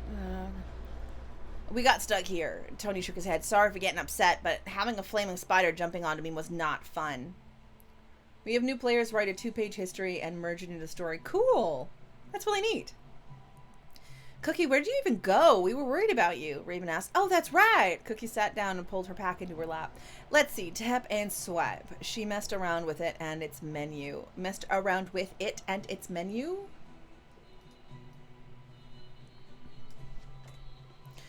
I was out looking for food, then that horrible spider dropped down from a tree. She made a few selections from the menu. It's not much, sadly. But from the bag she retrieved a handful of wild berries varying in color from shades of blue and purple. And the backpack says they're good to eat. She emptied the berries out onto the grass, another handful brought out to join the pile. Wow, that's awesome! Tony crouched and plucked a berry from the pile and gave it a closer look. That was sweet of you. Thanks, Cookie. Raven grabbed a handful. We were talking about how we were getting hungry.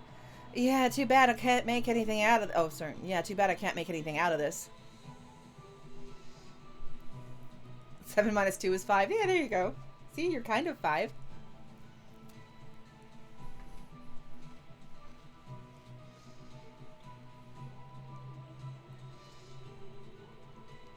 That and we're low on water.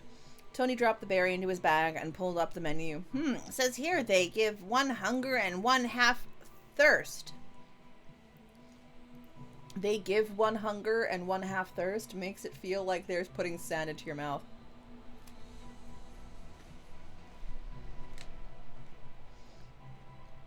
They relieve 1 hunger and 1/2 thirst. He tapped the icon for it and pulled it back out, popped it into his mouth. Not filling, but tasty.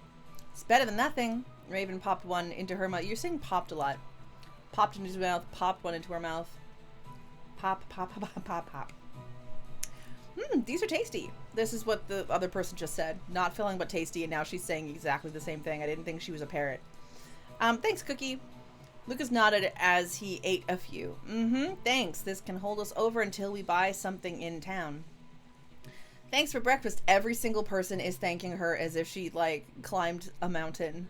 Which, I mean, I guess she kind of did because she had to fight a spider. But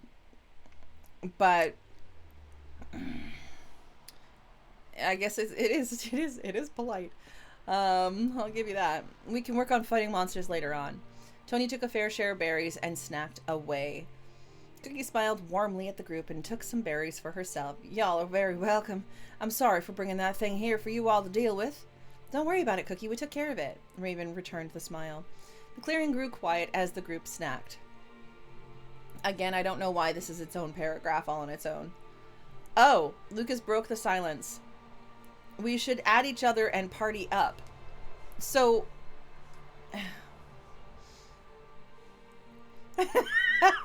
Sapha's anxious about pop now.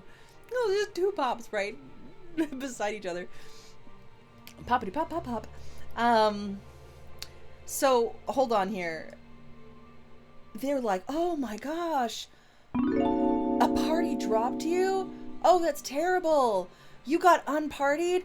Oh no, I suddenly feel like that's bad etiquette in this game that just started a few hours ago. Poor Cookie. Avast! Oh, poor Cookie! Oh yeah, so, you know, we should probably party up.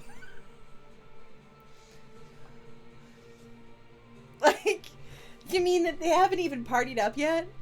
And they're like, oh no! What do you mean your party abandoned you? Oh! Oh yeah, maybe we should do, you know, like the party thing. Like, we haven't even had that level of commitment yet, but, you know, we feel like we can rebuke other people for, you know, for not following through.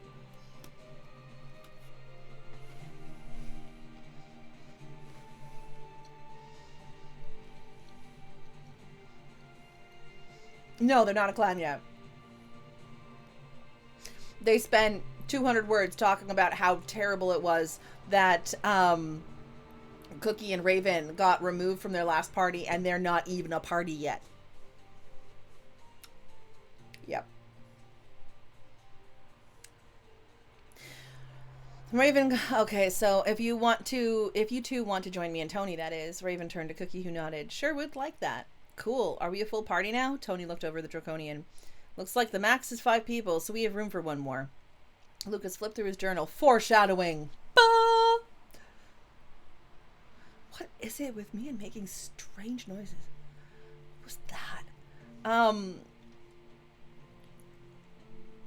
Lucas flipped through his journal to a party page, and the names of the others appeared above them. Cookie Baker 53 and White Raven, huh? A soft ding came from their pockets. I sent you both invites. They pulled their journals out. Got it. A ding came from Raven. Cookie slowly turned the pages with a confused expression on her face. Raven, sweetie, how do you accept invites again? Okay. I still want to know whether this 53 is, like, anyway. Is that an age or the year she was born, or...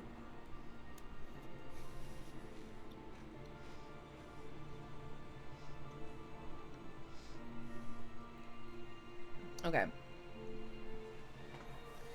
So we've discussed it enough at this point, I think. First off, let's try not choking on a cookie. Let's try not choking on a cookie. Second, let's start this off with Lucas waking up and that oddness, the artificialness of waking up, and what the sleep was actually like if he stops and thinks about it for a second. Then bring Cookie in, the backpack thing, you know. You did, at the moment, I really just didn't want to spoiler anything, so I just didn't say.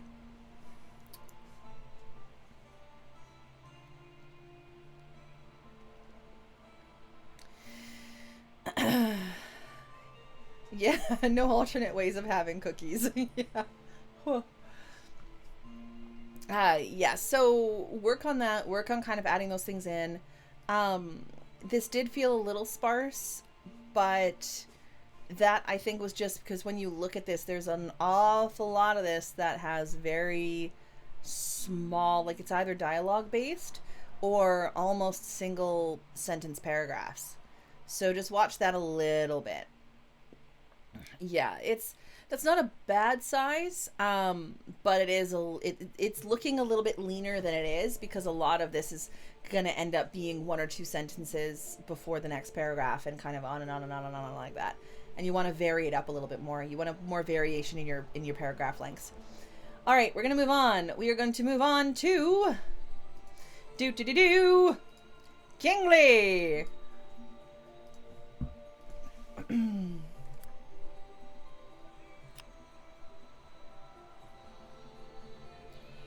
All right, let's take a look at this.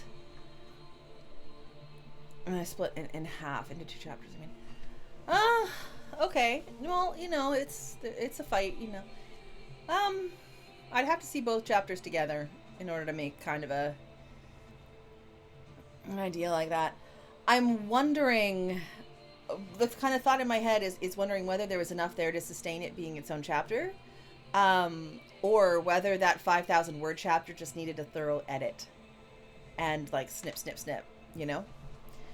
But if you're changing location, you're changing scene, or you're changing like serious idea, then that's okay. Kingly, why don't you remind us what is the Maverick?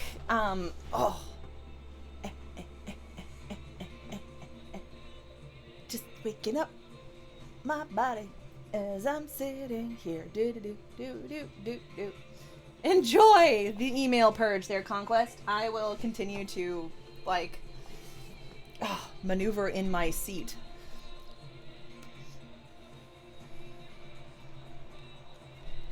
A freaking trapped in this chair all day today. Almost. Welcome back. Why don't you tell us a little bit more about this? Overall tone and consistency, I see. Is this the time to world build? What is important or non-important information? How do numbers and writing work? Am I in sales head enough? Okay, first things first, it's easiest to mention how do numbers and writing work. There is an old convention that, you know, anything over 1,000 or anything over 10,000 you can put in number format. Anything underneath that you can write it out. Really, you can choose for yourself. If it's a straight number, like there were 12 people in the room, I'll type out the word for 12. If this is the serial number that you've got here, I would put down the numerics. I would put down the actual numbers.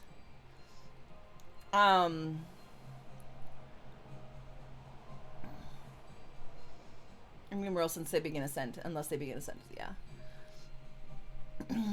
There you go. For the most part, if you see a number in fiction, unless it's something like this where it's literally a serial number, I'm gonna usually write it out. Unless it's a fairly big number. Just for consistency's sake. Yeah. Spell out numbers at the beginning of a sentence. Yeah, you don't wanna have like a numeric at the beginning of a sentence. You know, you want to say 2. 2 little butterflies flew upon a branch. Horror-ish survival story with elements of romance.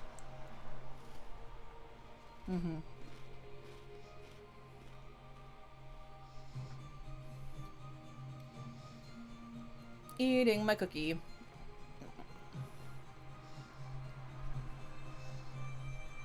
In sci-fi, it's a little bit more of like you can use your numerals a little bit more on things like computer code and stuff like that. Like, oof, yeah, all caps New Roman was yeah, that would kill your eyes. Oh my gosh, oof, that makes me uncomfortable. I really don't I don't like Times New Roman. Ugh, that's just like, oh. Some vampires hate right angles. Sapha dislikes Times New Roman. Yeah, I like the monospace for like a computer kind of thing. I've seen it used before and it tends to work. Okay. So we're not really bothering about grammar a whole lot here. We are looking at, we know that the tenses are bad, so we're not, we know. We're looking for overall tone, consistency of tone, and how much world building have we done, enough world building, that kind of thing. D-Series Chrysalis, D-Series Cryostasis Chamber, serial number 7753. Initiating Wake Up. The automated voice track chimed in the cryotank of a spacious and empty bay. Dim lights flickered on the deck lane and up to the column wall. Good morning, seaman Vova. Welcome to the year 3318, otherwise known as 3318, I guess. Wait 1. Hissing sounds from inside the pod. The air clearing up the fog and defrosting the surface of the space. Okay, this is very fragmenty. I think you can kind of make that a little bit, just expand that just a tiny bit to make it more of a... Alright, guys. Yeah. A clear view of a dark woman is seen as the automated voice continues. Okay,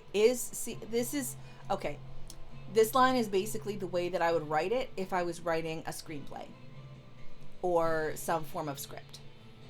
Like, say it was a script for a comic book or a screenplay or something like that. That's exactly how I would write it out for that. It's just looking a little phrase-like when you're looking at a novel. As your tank begins to fill with breathable air. Yeah, you came from script writing? Yeah, I can...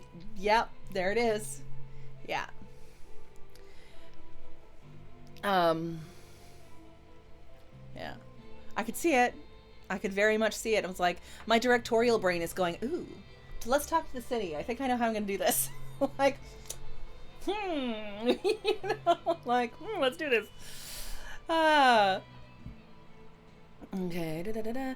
As your tank begins to fill with breathable air, take your time to feel your surroundings. Take your first breath. Ensure you inhale and exhale slowly to better assist your body in natural circulation. Even and deep breaths are always best for a proper reboot of cryo sleep. Ooh, programming fonts, thanks. I'm gonna click on this. Hey, look, proof that I actually clicked on the things that I say I clicked on. Nice.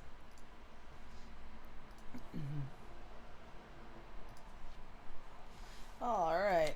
Okay. Sail's eyes flutter open. Bleary with sleep, she looks out into the dark bay to see not even a hint of movement.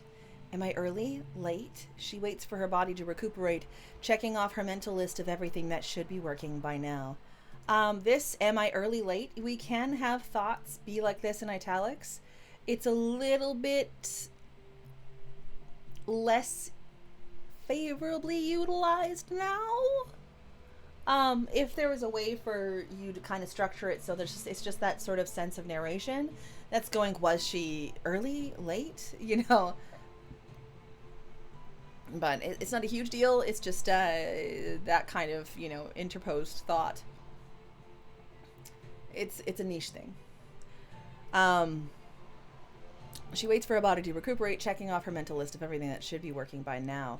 But something is wrong. Everything is wrong. Sale couldn't taste the bracing wash of the hibernation mix in her mouth. You were playing around with narration at the time? I mean,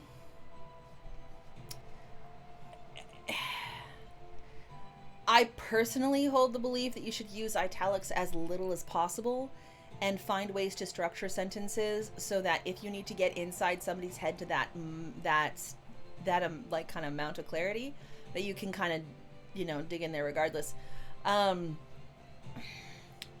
Just because, too, when you go to have this thing laid out and you want to be as least confusing and most clear as possible, oftentimes a whole bunch of italics kind of scattered throughout your book, that can take extra hours, as you probably know. So I tend to err on the side of, if there's a way I can restructure the sentence to have that question of, was this person early or late, like what they were thinking, then I'll restructure the sentence so that I can still have that thought. It'll just be processed in a way that doesn't break the third person narration. Yeah. Something is wrong. Everything is wrong. Couldn't taste the bracing wash of hibernation mix in her mouth. She couldn't even smell it?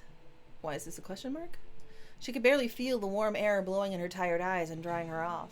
Stiff nerves attempted to wrinkle and wriggle her nose and mouth. Nothing. She can't feel her face. Please breathe. Sale draws in a deep breath and she immediately chokes on the intake. The woman bursts into a fit of pain-ridden, dry heaves. She could feel the problem now. Her insides were on fire. Everything within her was tight and coiled, like they couldn't expand any more than an inch. At each breath she struggles through, Sale grunts. She clenches her teeth at the pain and manages to cry out, hoping for someone to hear her. Over the dozens of times she reawakened, this had never happened before, and it wouldn't stop. Now that you are breathing, please proceed to recite the Sailor's Creed. You may begin when you are ready. Text scrolls across the screen generated from the pod's glass, passages of the entire creed in bold letters so she couldn't mess up. But Sale couldn't focus on that. She was too busy thrashing about in her pod. Talking proved to be near impossible. Her few attempts sounded short of choking on sticks. Oh, that's a strong image. Didn't she not thaw out all the way? Is this what it feels like to freeze in the inside of a body? I'm sure it sure feels that way. Again, here I would find a way to kind of reduce the italics and just make it narration. Please recite the Sailor's Creed. Sale wants to scream, but all she manages to muster is saliva frothing in her mouth and tears rolling down her face. Oh. Are you having trouble functioning? Wait one. A short scan will analyze for physical challenges. Here we are. The screen casts a scale model of her body. Blinking red dots cluster about her insides, where her vital organs should be. Should be? That's a dangerous thing to see. Yeah, so this is very much reading like a treatment or a script. Nothing wrong with that, you know. I can very vividly see how I would lay this out, either in comic form or in storyboards for some form of film. Is it reading quite yet like a novel? Not so much. It's reading like a script. If you would understand the distinction between like a script, a treatment, and a novel. Like, this is reading like a treatment. Which is a good place to start. But what I'm missing is a little bit more of a sense of kind of connection and mood. And of course, as you know, the tense is, you'll fix that as you go. You also took out a bunch of words? Okay. Okay. The screen casts a scale model of her body. Blinking red dots cluster about her insides, where her vital organs should be. It is apparent that you are suffering from extensive frostbite in your vital regions. Your tank did not thaw you properly, and as a result, the center mass of your torso, including various nerves, tissue, and bone, are excessively below the natural human body temperature of 98.3 Fahrenheit. Do not worry, an HM will be dispatched to your location and will assist you to your recovery in intensive care. So this is very verbose for emergency, emergency, extensive frostbite. Do not worry. An HM will be dispatched to your location. You know? It's a little bit verbose for that. Sail spasms some more in her small space, trying her hardest to keep herself from panicking. Help is coming. They can make this go away. Small, thin mechanical arms slip from inside the tank and places a strip of paper in Vova's jumpsuit breast pocket.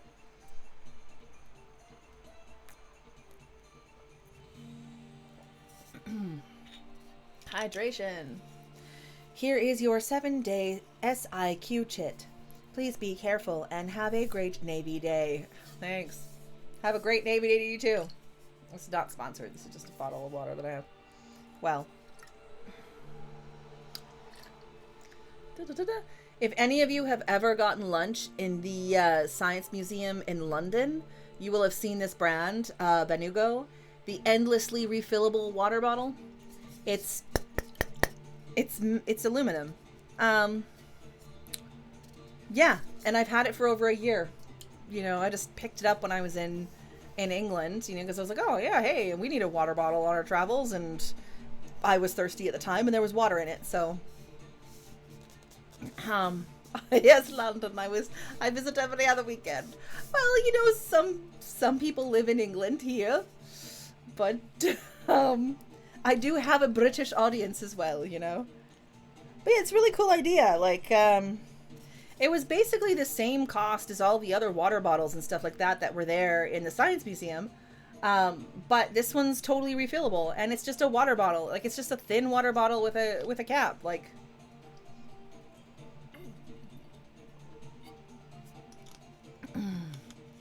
oi, you're speaking to somebody from the Commonwealth. Alright. No, Kingly, no. Okay, no, we're going on. That was me trying to, like, take a break, because the next step was gonna be to grab another fisherman's friend.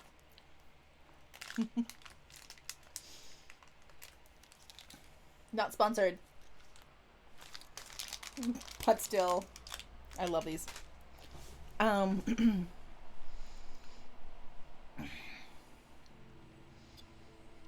Both the screen and the voice shut off, leaving the sailor alone in her cramped pod. Her harsh gasping was beginning to take a toll on her restricted frame. She just needs to wait a little longer, and someone will be by her side. Sail had seen her shipmates requiring assistance out of their pods, as rare as it happened. She never thought it would be her needing it this time around. Maintenance had been slacking. You're one of their 5 customers. I like fishermen's friends. I do. Especially the extra strong originals. They make my Scandi heart be glad.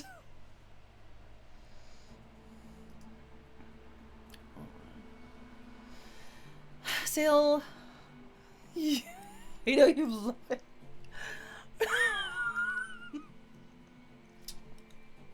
The giggles will not win. Mm-hmm. They are cough drops, and that's the way I'm using them. They're lozenges. Because especially on Thursdays, I end up talking like straight for, gosh, by the time I'm finished. It's 6 hours of live streaming and another couple of hours of either podcast recording or something else, so. Have your people contact their people. Just kidding. Yeah. All right. Sail puts all her concentration into warm thoughts as she tries to suppress waves of shivers racking through her body. Breathing was hard enough without jerking movements making it hurt like hell. Her mind wanders into what she would eat once she's better. Brisket with smashed buffalo potatoes. A heaping pile of green bean fries. That sounds amazing. How do you do the smashed buffalo potatoes? Do you just like bake the potatoes and then like fry them after you smash them down and then add the buffalo sauce?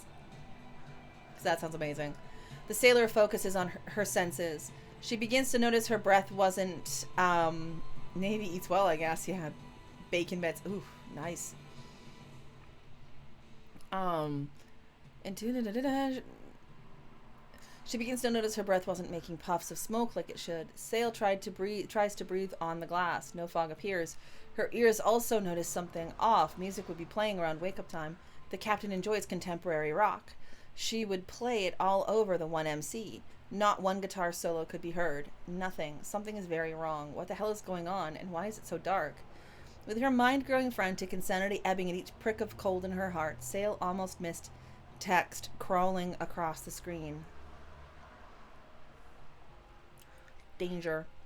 Sails watches on as more foreboding words come into view. Escape, leave, death, coming, 7557. Okay, hold on here. Let's take a look.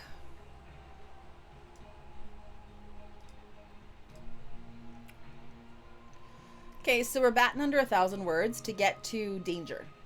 Okay. That's fair. That's totally fair. I think I'm feeling... I see what, and again, I'm going to say that this is directly reminding me of screenwriting and writing a treatment. I'm seeing what she's doing.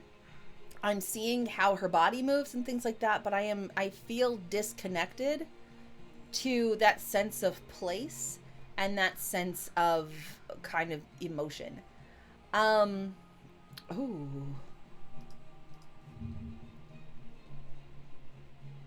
Oh. Ooh. Okay, I'm making that tonight. I know what I'm making for dinner. Future Navy. I still love chicken adobo. Chicken adobo. What? Oh my gosh. What is with me today? Me and my sounds. I want to feel kind of that sense of place.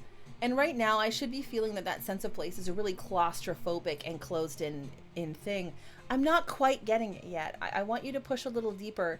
And part of that, I'll be honest, is the fact that the tenses are all over the place. So just when it comes to grammar, I think the grammar needs a touch-up to the point where it's like, okay, well, some of this is a little bit hard to kind of get into. A sense of place. Yeah, so what I mean by sense of place is... we are starting off in Sail's head as she's being woken up. And so we should be able to kind of empathize and feel. Hey, Jess does nothing. Thank you for the follow. Welcome, welcome. Welcome to the Beautiful Machines. Do we need to airdrop some memories? No. I'm fine, dude. I'm just thinking of what to make for dinner now. I know that there's hissing inside the pod. I don't know. The automated voice track chimed in the cryo tank of a spacious and empty bay. So we know that the outside is a spacious and empty bay, but we are inside. And yet I don't necessarily have how cramped Sail actually is. Or how much Sail is moving, you know, that sense of whether or not she's cocooned or if she's kind of able to sort of like, whoa, I can freaking sit in a chair.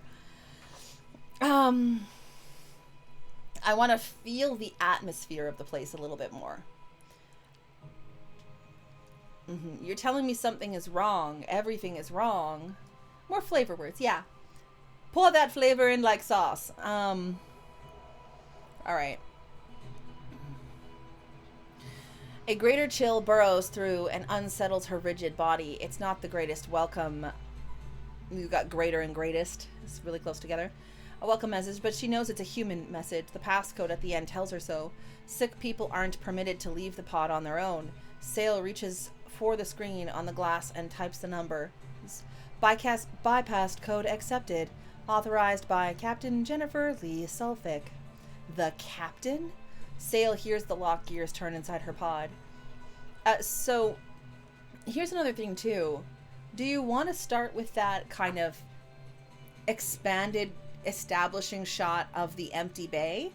Or do you want to start this with the kind of like cocoon of the pod, and then we discover the empty bay as Sail discovers the empty bay?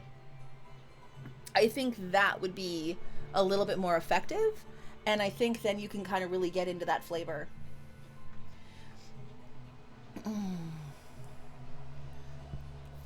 Okay. Yeah, starting from the inside out. Let us discover the area we're in through Sail. Yeah. And that'll connect us more to her and her plight too. Yeah. And I think too, us not necessarily knowing what else is going on around her is okay until we open the pod door, and then we're able to kind of see that, and then we're able to kind of be that little camera behind her shoulder, experiencing everything with her. Yeah. Okay. Her monitor functions, like everything else in her body, is slow, and her monitor functions, good grief, like everything else in her body is slow and weak. She misses it a few times, swiping at the cold metal bar before getting a good grip on the handle. Her muscles scream in protest when she turns it, but the sailor forces herself through the pain and pushes the vertical canopy door open. The warm air escapes violently before Sail's hair and clothes settle down. Immediately, gravity has no hold on her. Okay, so decompression there. Sail's body rises from the tank. The only thing keeping her from floating away is the harness she's strapped to. Sail works to fumble her cold and frigid fingers to find the push button and set her free. She twists and spins herself, detangling out of the belts, and then she slips away, floating inches from her tank. Yes. So here is where we get to start seeing the emptiness around her. Here would be a good place for that. Sail violently coughs, almost forgetting how high up she was. 7th section over, 7 rows up, number 53 across. The pods are designed to start 14 feet off the deck with only 9 sections, only 9 rows, and only 99 across. The dimensions of normal tanks were 10 by 5 feet, and with rows stacking on top of each other. She was at least 90 to 100 feet off the ground. I mean, you highlighted it yourself right here. I have, it's the whole access to information thing, like you were asking and stuff. I have no need of this information right now, other than knowing how far off the ground she is. But if there's no gravity, then it really doesn't matter how far off the ground she is, because everything that she's experiencing is going to be physically relative. So it does feel a little unnecessary, unless I think you can reword that with Sail's violent cough and her kind of like in her head being like, okay, this is how much space, this is this. Okay, if I push off, it might take this much energy. I think I have this much energy in me, and I can where do I go from here? Kind of like finding a vector. Maybe that kind of thing. Her eyes cast downward, no hope of seeing the bottom. Boy, she wishes she could move. It does go kind of like that, kind of. Those are designed to start 14 feet off the deck. I guess for me, it's the 7th section over, 7 rows up, number 53 across. The pods are designed to start 14 feet off the deck, with only 9 sections, only 9 rows, and only 99 across. The dimensions of normal tanks were 10 by 5 feet. Like, you see what I mean? Where I'm like, oh, wait, okay, interesting, but you kind of lost me. Yeah.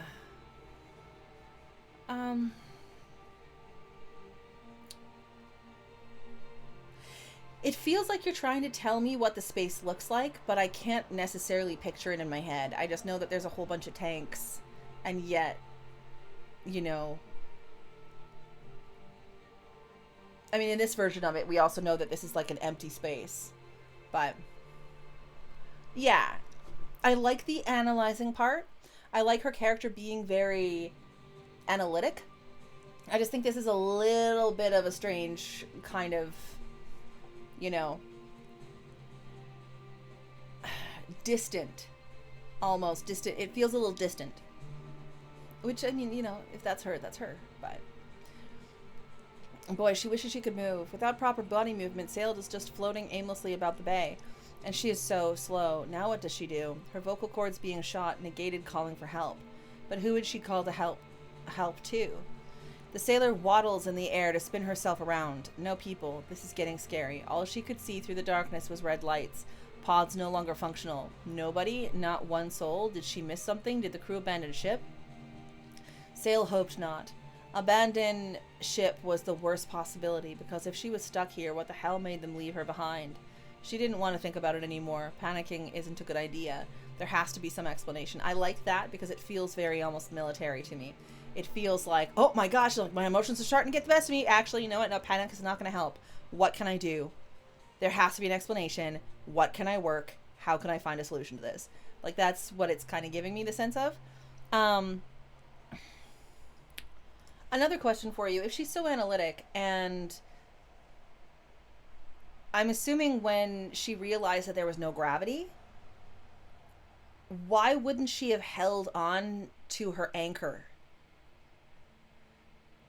Because she's like waddling in the air trying to spin around and things like that. If she realized that there was no gravity, why wouldn't she still be holding on to at least one of those straps so she could kind of pull herself more towards a stable surface that she could then kind of calculate and push off from?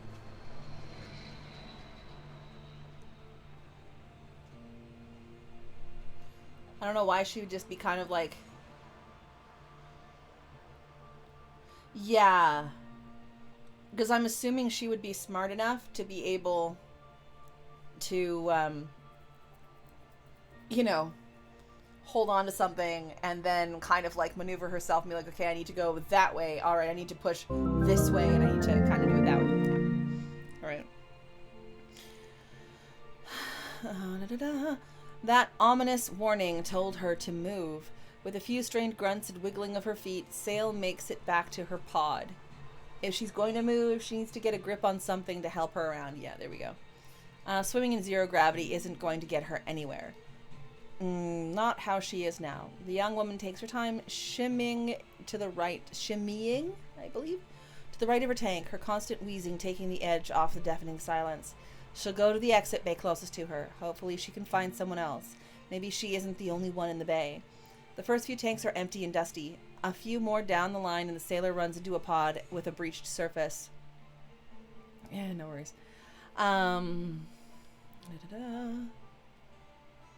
The window is broken, shattered even. A dingy flashlight seeming to be the cause. It's stuck standing upright. The back end disappeared from sight behind the broken pod glass. Sail didn't know much about cryopods, but she was pretty sure those things aren't designed to break like that at all, and if it did, it wouldn't be easy. They weren't made of normal glass. So Sail didn't know much about cryopods, but Sail could recite the exact placement of each one in a bay of 99. I cast doubt. Where is my D6 bag? Alright. Okay, let's keep going. Sail goes to grab for the flashlight. It takes a bit of effort, but she managed to pull it free. The pressured atmosphere assists her and pushes the flashlight out like a shaken soda can. You'd be surprised how much you need to know of your area. Oh, okay. Yeah. I'm guessing that's more of like a naval thing then, or... You don't have to be a car expert to remember where you parked. I guess it's just going to the like, okay, each pod is this big and this wide and it's this much and this much. And then, oh, I don't know what the glass is made of. Like, it's, if you know how big it is and you're in one and you've done this multiple times before, which is what was said earlier on, how would she not know how sturdy the glass is? If you have to route power, okay.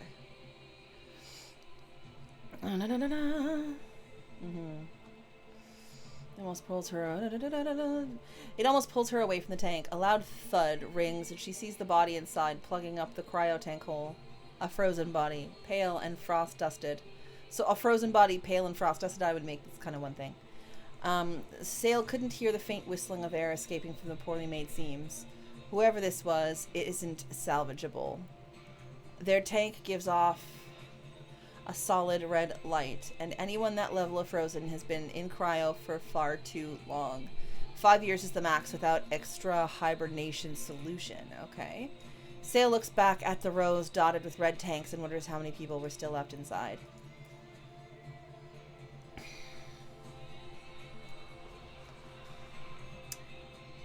We just had the horror of a frozen body, and as you heard from my voice, I didn't really feel it. I still remain a little disconnected from like, oh, whoa. Like, Sail doesn't seem to react to the fact that there's a body in there. There's a flashlight sticking straight up, and then she grabs the flashlight, and then it's like, whoa, you know, like, I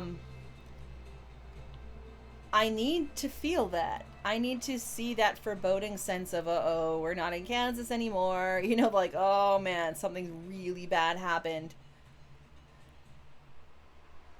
I was stuck between her getting pulled away as the jump scare happened. Being frozen might be an excuse to feel numb inside. This is a new scene you added? Okay. I think, though, like,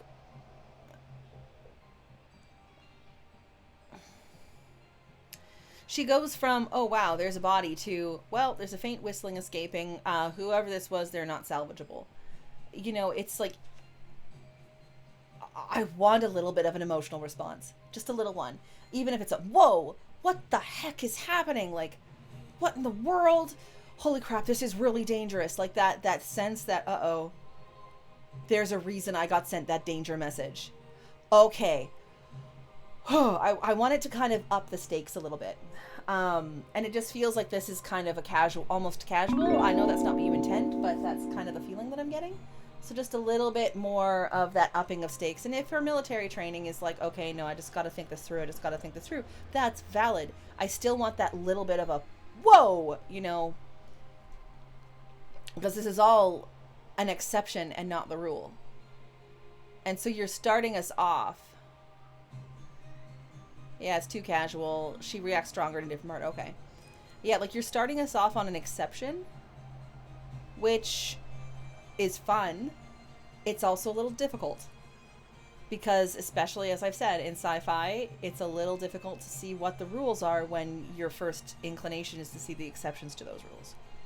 So this is a strange moment. If she's handling it too well, then we won't consider that moment strange because we'll wait to see her emotional cues because she's our viewpoint. Okay. Sail inspects the flashlight, switching it on and off, testing the power. It's open darkness behind her. It isn't the best she's ever used, but it does its job. She's never been keen on swiping things she finds in other people's tanks, but the light did make her feel safer, and she doesn't think they would need it anymore.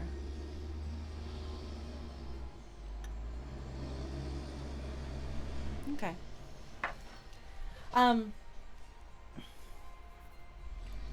I like that idea that Sail can handle the jump scares, and that it's not like Sail's gonna be like this freaking Violet going, ah, you know, like, oh my goodness. But I like the idea that Sail feels capable, and Sail's already starting to think, okay, what do I have? What can I grab? What can I do? What do I need to do? What are my mission parameters? How can I deal with this? How can I do this? I really like that sense that I'm getting from Sail. I just want to connect that also with a little bit more of emotion and mood. It's the tone and the mood that I want more of a little bit. Also, it isn't the best she'd ever used, but it does the job. Well, I mean, you're kind of shit, you know, you're kind of up creek without a paddle there, girly girl. So, you know. She's never been keen on swiping things she finds in other people's tanks. The dude is dead. Like, I think you're allowed. Things are clearly have not gone well. Well, her freaking out because her great lethal harm causes her great lethal harm because of her condition. This would be good for a strong reaction. Well, her freaking out causes her great lethal harm.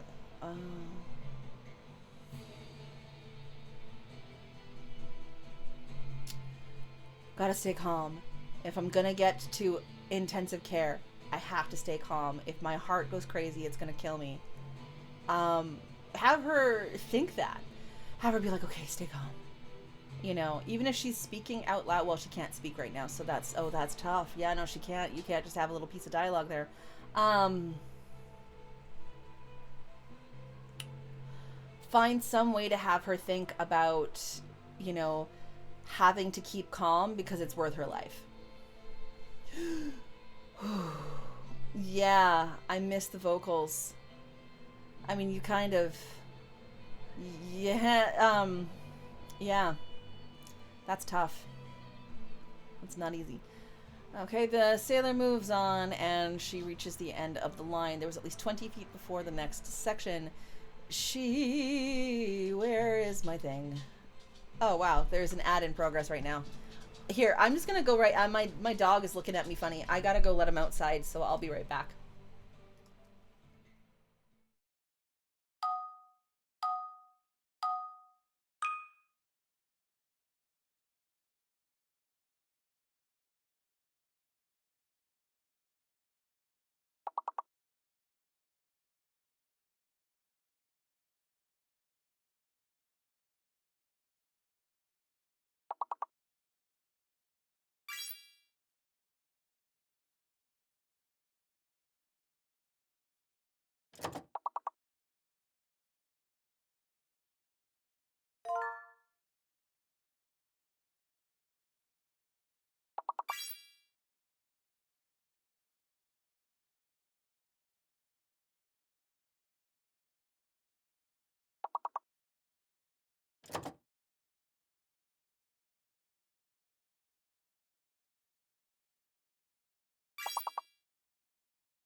All right, let's keep going here.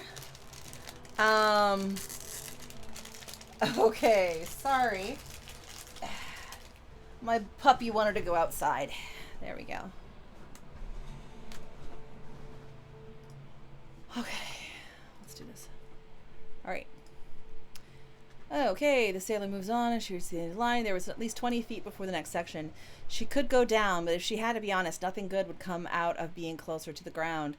Her logic being that whatever happened to make someone or something beat a hole out of cryo tanks, it wouldn't be a good idea to corner herself in any situation. She needs to jump. Okay, that I've lost.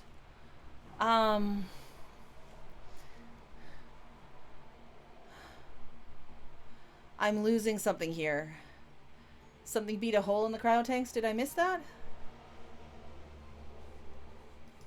Unsalvageable.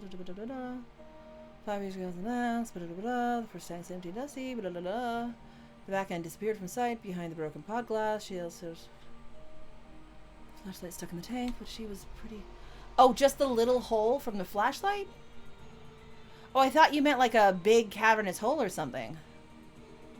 It was broken, shattered even. A dingy flashlight seemed to be the cause. It's stuck standing straight up. Okay. Okay. Flashlights are kind of big. Okay, I'm used to flashlights being smaller than a water bottle. So if a flashlight is bigger than this, then I didn't necessarily understand that. I wasn't thinking of the flashlight being this big, gigantic thing. Coming close to the ground, her logic being, whatever happened to make someone or something beat a hole out of the cryo tanks, it wouldn't be good. Yeah, okay. She needs to jump. And does she think that thing is on the ground when there's no gravity? Sail situates herself to kick off from the edge of the last cryo tank. She sucks in what little air she could take and jumps with all her might. Pitiful. Sail didn't make it halfway. Worse, her momentum died and she was moving at a snail's pace. It must be her boots. At this rate, she'll die before she reaches help. The sailor slowly works her body to swim through the open space. It takes a few minutes, but she makes it. Sail rests at the edge of the new set of tanks she approached. A fit of coughs leave her before Sail collects herself to move again. What friction is there in this environment? I'm guessing there's no gravity, but there's some form of breathable air. So is it just the friction of the atmosphere that is making her momentum die? Or was her kick that tiny?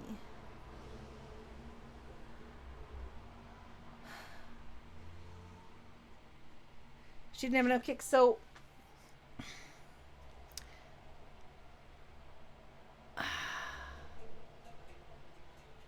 they drank that grimace shake. Uh-oh.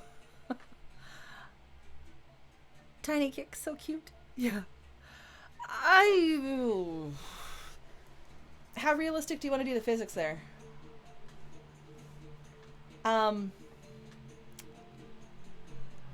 If you're going for realism, again, I'm casting a little bit of doubt.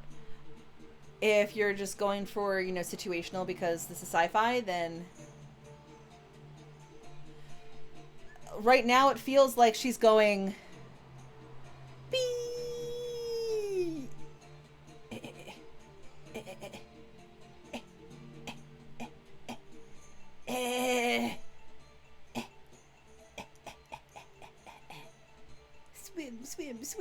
swim. You know, are we breaking out the scientific calculators? I mean, it depends on how realistic this is meant to be. Yeah.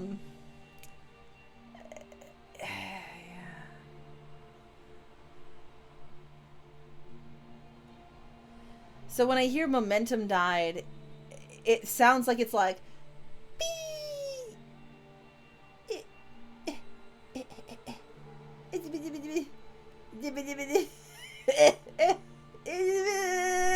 yeah, if I have scenes with more than 2 characters, I need to bring in Dinjarin. Pew pew. Oh man.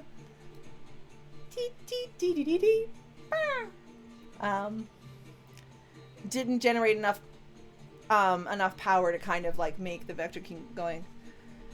Things are getting interesting. Yeah, Dupe sent me a couple of Squishmallows. And they live on my desk now. No, it's okay. I'm good. EN. Okay, yeah, there we go. There is the formula for momentum decay. That would be something like if you wanted to, depending on how hard you want to go on the sci-fi, I would actually use that formula and see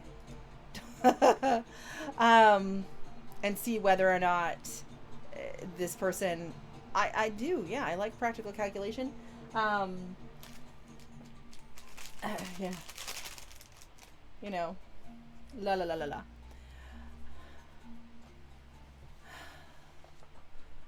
She momentum died. And she was moving at a snail's pace. Yeah, I think you just need to restructure that sentence if you don't want people to be like...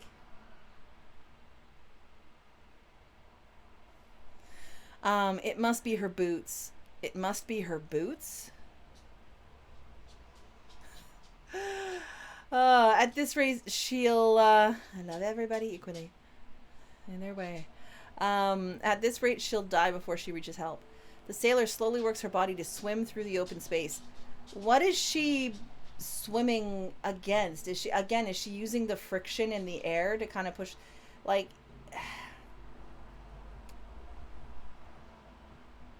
Tell me it's the shoes. Please, baby, please. Yeah. A fit of coughs leaves her before Sailor collects herself to move again. She's dog paddling. Okay. Again, this is the question where I go,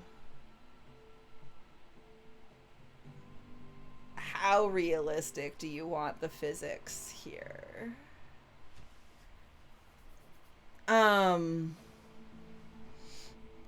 She passes more broken and breached pods, but with a new pattern, blood, or what Sail hopes is not blood. But what other liquid was red in color and could stain the inside of a pod? Cranberry juice? Please be cranberry juice. From the windows of the pod, she could see it saturate the seats from the headrest to waist harness. The bloodier ones all had one thing in common. The cryoglass was never broken, not even cracked. The detail makes Sail a little antsy. Her constricted heart begins to quicken and tighten against her chest. She breathes evenly to pace it back down. Okay, here's the first real reminder that she's got to keep calm.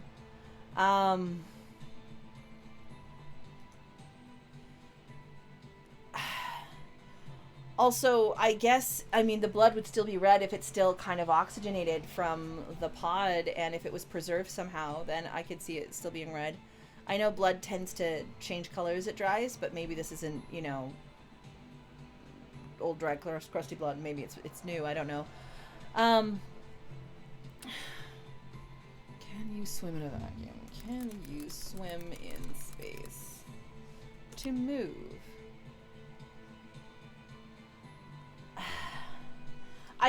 The thing that I'm thinking too is, like, she's got no momentum from the, like, she's lost momentum from the kick, and this is earlier too. Maybe there's a cranberry disaster after the bleeding. Yeah. Take off a shoe and throw it to move. Exactly. Like, swimming works on Earth because we don't not only have gravity, but we also have the viscous nature of water. And so when you're swimming, you're displacing the water to pull yourself forward. When you're in an atmosphere which is so thin like air, there's not a whole lot for you to pull, for you to kind of like use it to pull yourself and propel yourself forward. So how is she swimming through the space without actually finding a surface to push and kind of push yourself forward on? Carbon-based gravity. Uh-oh. Your best bet is to throw something. Yeah, your best bet is to take off a shoe and throw it in the equal and opposite direction that you want to move, and then it should help you rock, rock the way that you intend to go. It's very Charlie and the Chocolate Factory and the Bubble Machine. Oh, hey, Charlie and the Chocolate Factory. The old school movie. Oh, my goodness. She could have little air jets in the gloves. See if she could have little air jets in the gloves. Shoe throwing could work, yeah, but that'd be more Iron Man. Yeah. There are ways to move yourself without throwing objects. Astronauts in the space station have to learn it. It's very slow. Yeah,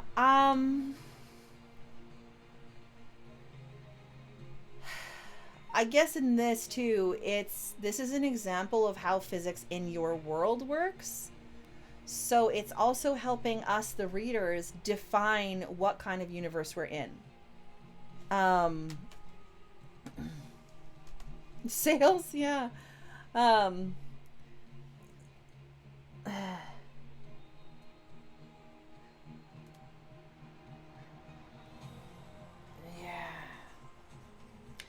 But I mean, if you're making this world, this universe, this ship up, you can make up a reason for why she can somehow fly in 0G.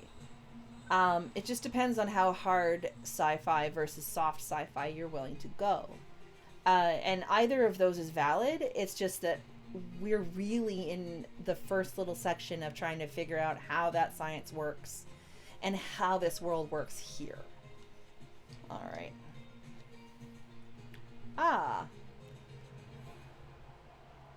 The atmosphere is different, but when making it, I never specified. Okay. I would suggest making some form of specification. Otherwise, I would suggest making sure that you, instead of have her trying to, like, swim her way through a really thin atmosphere, that you have her more try to propel herself from little handholds or something. Eject the warp core. Tractor beam? Insert technobabble. Yeah, you know, magnetized bracelets. That would work. Is this still liquid blood or has it dried? I'm not sure. And seeing as how some of these containers have not been broken into, but there's blood on them, I'm assuming that it's preserved blood.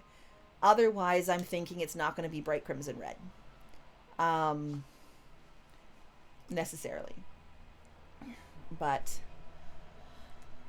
intriguing. I like Sail. I want to know more about Sail.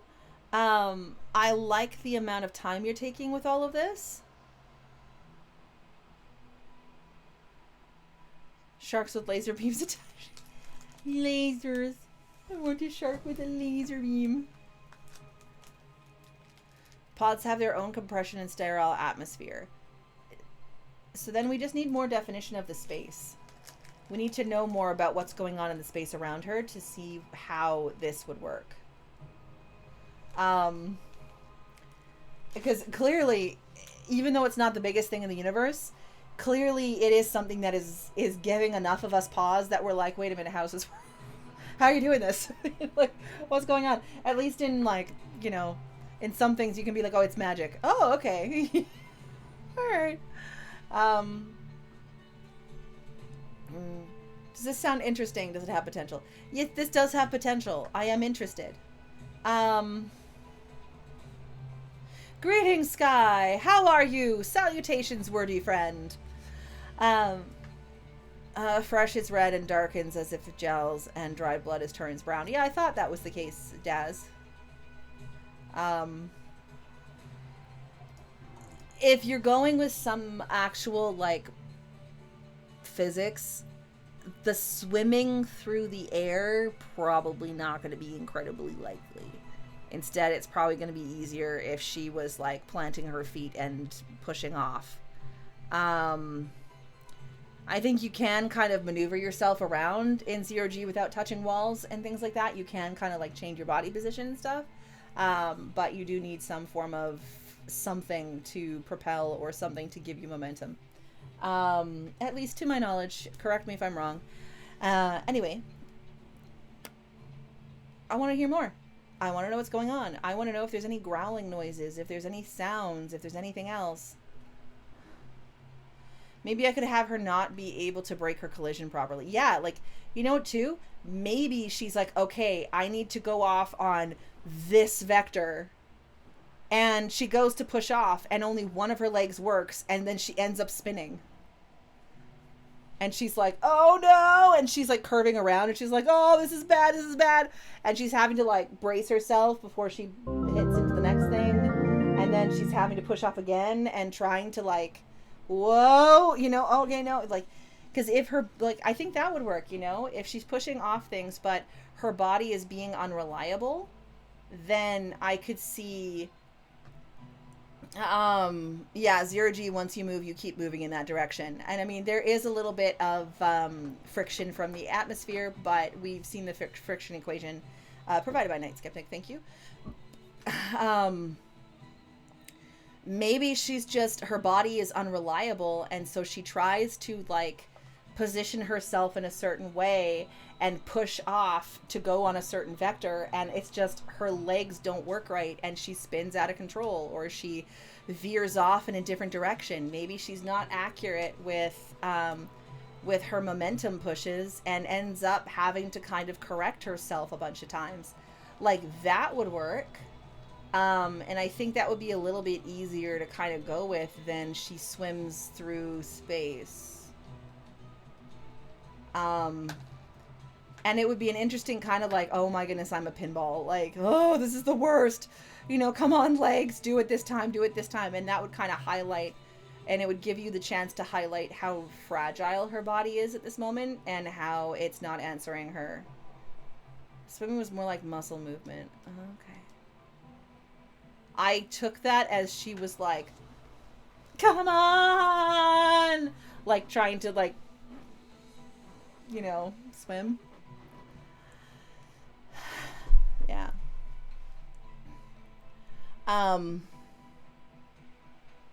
Yeah, you've got it. I think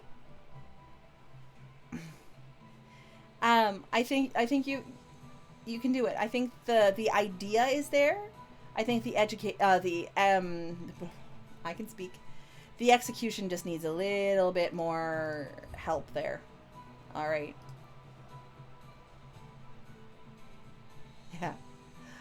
Oh, there you go. No worries. Interesting. I like the character. I like your ideas. I think you've got promise here. Yeah. And from there, I know you'll figure it out. I got faith. All right. We're going to move on to Raven Girl Story by The Scared One.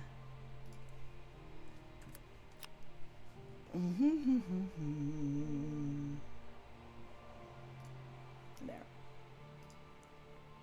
You're welcome, Kingly. I hope that helped. I hope it didn't hinder. Fascinating kind of thing. I'm like, ooh, I like this mood that you are creating. All right. There we go. Imagination is hard for me. I've never swam in 0G. I don't even like water. Okay, so... Oh, nervous. Okay, so The Scared One, this is your first time getting a review. So the first thing I want to do is ask you, what kind of critique are you looking for? Are you looking to investigate character? Are you looking at pacing? Are you looking at whether the world is fascinating? What is it that you would like us to focus on? Or are you like, actually just see if my grammar is okay? I was quoting Legally Blonde. Oh my gosh. I haven't seen Legally Blonde in a hot minute. What? Like, it's hard? Oh my gosh. Oh, now I get it. Yeah, no. Gosh, it's been a while since I've seen that movie.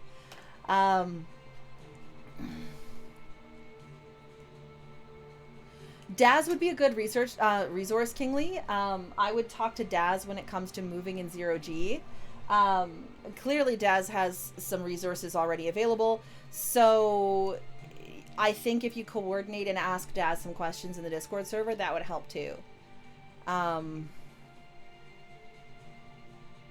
You couldn't see it on the ship you were on? Oh. But, yeah. Yeah, so The Scared One, why don't you let us know a little bit about this project? What are you looking for when it comes to critique? Your ESL, so I think style overall. This is a first draft, so I'm not at grammar yet. Okay, so I'm not going to concentrate on grammar unless it's to a point where I can't necessarily understand what you mean.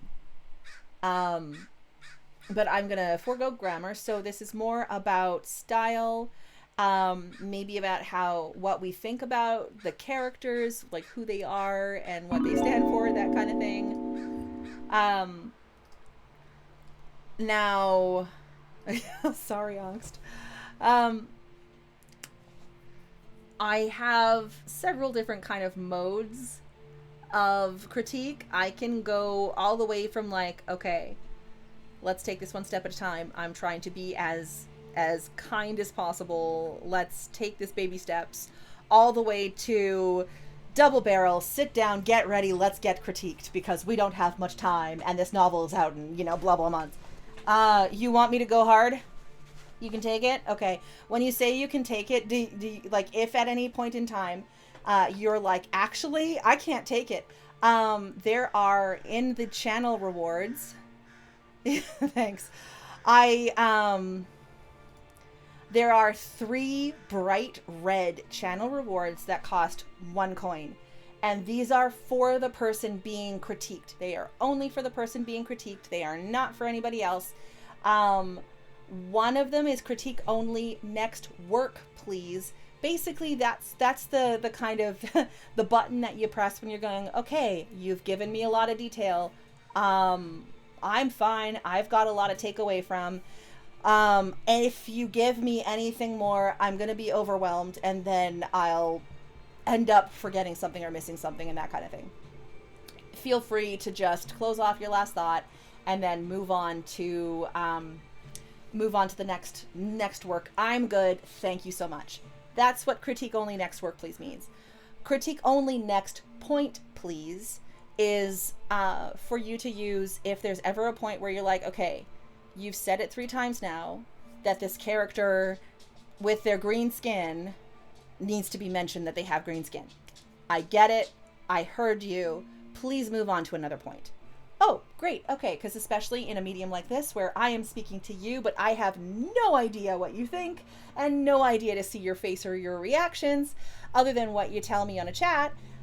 Sometimes I'll repeat myself because I'm not sure you heard, or if it was something like I didn't know if that, kind of made the effect. And so it's just a way to tell me, yep, got it. You can move on to the next thing. Okay, great. Critique only stet is an immediate stop button. It is no more. Don't say another word. I don't want to do this anymore. We are stopping. I cannot do this. Boom. Done. I will then put my screen on BRB. I'll throw up some words on stream and we'll take a minute. And when I come back, we will move on to something else completely. So you have access to those buttons. Please feel free to use them. All right. Hold on to your butts. Got it. Okay, beautiful. I just want to explain it too, because it's been a while since I've explained those 3 buttons. And when we have somebody new coming in and getting their stuff looked at, I want to make sure that they know that those references are available to them. And please do let me know as we go, because I'm completely blind here when it comes to looking at your work. I don't know what being forceful about a critique means for you in comparison to somebody else yet. I will learn that, and that's when I get to like points with people like Daz and Dupe and Emily, and I'm like, okay, let's do this, and I'm like, okay, full barrel, let's go. Other people, I'm like, okay, I'm gonna back off a little bit, try and find that space, because I want to do good, but I don't want to potentially offend or hurt somebody's feelings. It's not what I'm trying to do. I'm just one person critiquing on the internet. Yeah, Daz has indestructible skin. Okay. Feel free to do anything, Doc. Okay. Raven, I'm probably not gonna like make a whole bunch of corrections and different things like that. I did that for Dupe, you might have seen, because I've been working with Dupe now for over a year. That's usually something that takes a little bit more time for me to kind of get up to. But we'll play around a little bit and we'll see what happens. And if I do anything, then I will do it as a suggestion. So it's like, oh yeah, let's delete that. Okay, there we go. Like that kind of thing. So you can absolutely readily see what I've done. All right. The series title, the book title, opening. They came from the shadow, and away they were, the shadow, just awake. Their approach was fast yet silent to most ears, violent but left no mark as they passed through. Okay, I'm going to read a few paragraphs and I'm going to go back. The fresh evening had a bright moonlit sky and a gentle breeze as friends. Dark hands and legs gasped for forwardness. One could say they were much eager if one were to attribute emotion to them. They didn't look like anything a single word could describe. How many of them were there? And even a harder question, philosophers, if they could know of them, might say there was only one. Warriors that fought them said their numbers were limitless. Okay, I'm going to stop here. Yes, I can very much tell in the first couple sentences this is a work of an ESL person. Some of the grammar here is pretty funky. I'm sure you know. Where I'm kind of stopping for is that there's a couple places where I'm not sure what you mean, and I want to clarify. So they came from the shadow. In a way, they were the shadow, just awake. You're using the repetition there for a purpose. You want to kind of reinforce that idea of a shadow. I don't like the word just, but that's, you know, whatever. Let's kind of look at the bigger picture here for today. Their approach was fast yet silent to most ears, violent but left no mark as they passed through. Okay, the first in a brightly moonlit sky and a gentle breeze as friends. Do you mean that the gentle breeze and the moonlight were friends? Or the moonlit sky paired with the gentle breeze? Or are you personifying the sky and the breeze, the sky and the wind?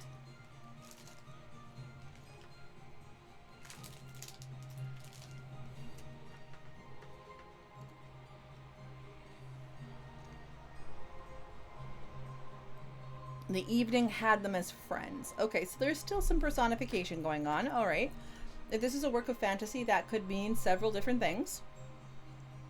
From just a sort of symbolic kind of friendship, like this is how the evening kind of continued forward and was comforted, all the way to evening is a character, the moonlit sky is a character, the breeze is a character. So you can go a whole bunch of different ways with that. Dark hands and legs. Gasped for forwardness. What do you mean by legs, like limbs, don't normally gasp? A gasp is normally that kind of sound. And for forwardness, do you mean that the dark hands and legs are reaching forward? They ran. Okay, that's a little confusing. Okay. I would change that. For one thing, limbs don't gasp, and if you're trying to say that they're running, they would gasp for forwardness. Doesn't work. Dark hands and legs raced forward. It's something like that. Dark hands and legs. Pardon me, I'm going to sneeze.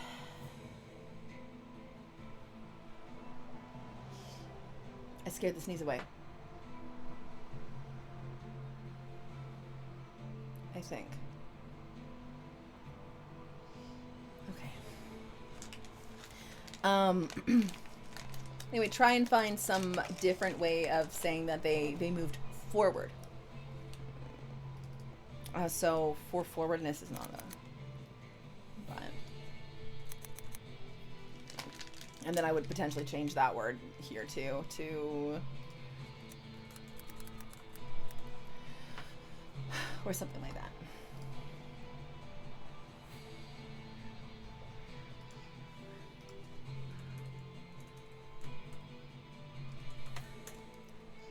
Or one could say they were much eager. One could say they were eager if one were to attribute emotion to them. Okay. They didn't look like anything a single word could describe. Okay. How many of them were there? An even harder question. Philosophers, if they could know of them, might say there was only one. Warriors said their numbers were limitless. The gentle breeze turned to a sharp wind as they encroached the Asatsuyu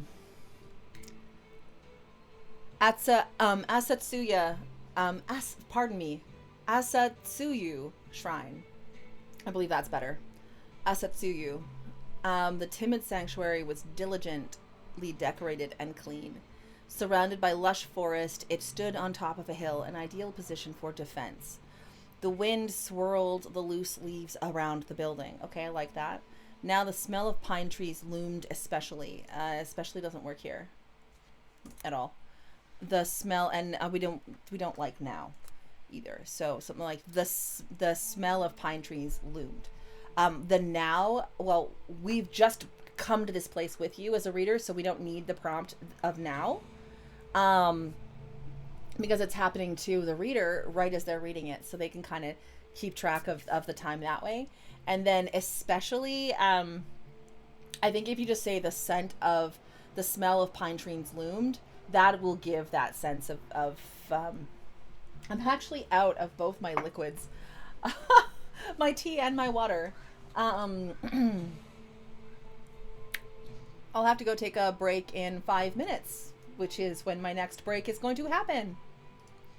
All right, I know I'm gonna have to go get more water and stuff. Like, good grief. Okay. As Haruki meditated on the lowest steps of the shrine, he allowed the fragrance to take him back to better times. You can wait? Okay. I'm going to take that break now then. I'll leave you with some words on stream. And then for those of you who will get ads, you will get ads. But words on stream will still be there for a little bit. Okay.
And we're back. All right, welcome back, everybody. Okay. Let's see here. Oh, hello, Sky. How are you?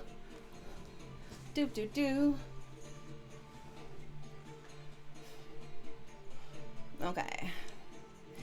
He knew they were there, of course. He felt them coming. Every blade of grass their eerie forms touched was a needle in his skin. Ooh, I like that.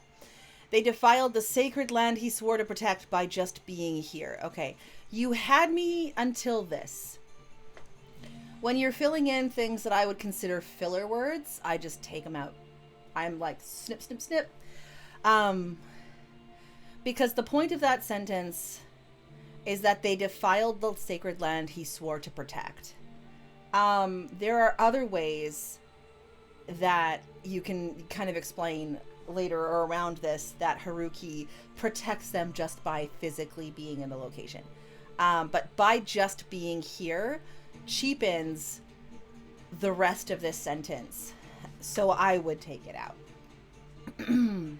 That is my personal preference. I, as an editor, tend to be more on the condensing side of things. So I'm going to take things and I'm going to make them smaller rather than expand upon things unless I find that there is a lack of understanding, in which case I will ask for things to be expanding. But in this case, here we go. And they weren't the only ones. In the trees, the others were creeping. Oh, it's not clear. They angered Haruki even more. He could feel their cold eyes watching his every breath, reporting back. The ones coming to fight could hold a parallel to honor, but these ghouls, and there's one, only hid in the trees like cockroaches under a rock. Disgusting, he thought. If not for the deep respect Haruki held for the trees, he would have cut them all down when they had first started watching him 3 days ago. He would have cut the trees down? Would that have stopped? Okay. Okay,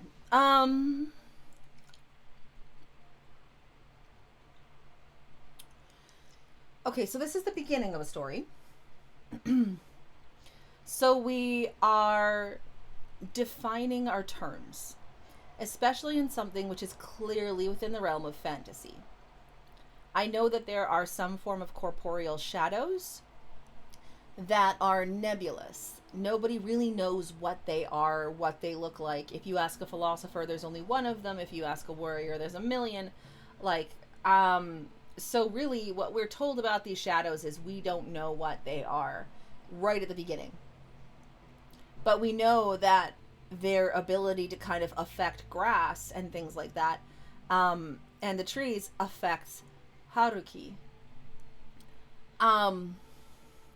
And that Haruki is some form of holy person, likely, who is at the Asatsuyu, why am I having such a hard time with freaking words today? Asatsuyu shrine. Asatsuyu, Asatsuyu, Asatsuyu, Asatsuyu. It's not that hard. Come on, Sapha. Asatsuyu, come. Alright. What is it with my words today? Alright. I'm in their trees. Japanese is neat. It is. It really is. I spoke a lot more of it when I was younger, I'll tell you that much. You knew they were there for, of course, he felt them coming. Okay, there we go. Let's keep going, and then we'll get a better sense of this. Moaning sounds. So moaning sounds, I think you can take this sounds off if you wanted, and just go moaning came from the hill's foot.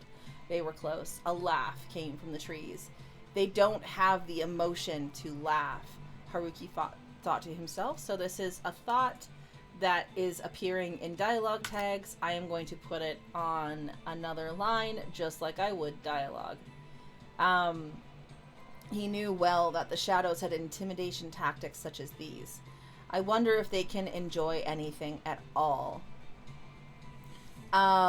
He stood up and grabbed his giant cleaver, almost the size of him.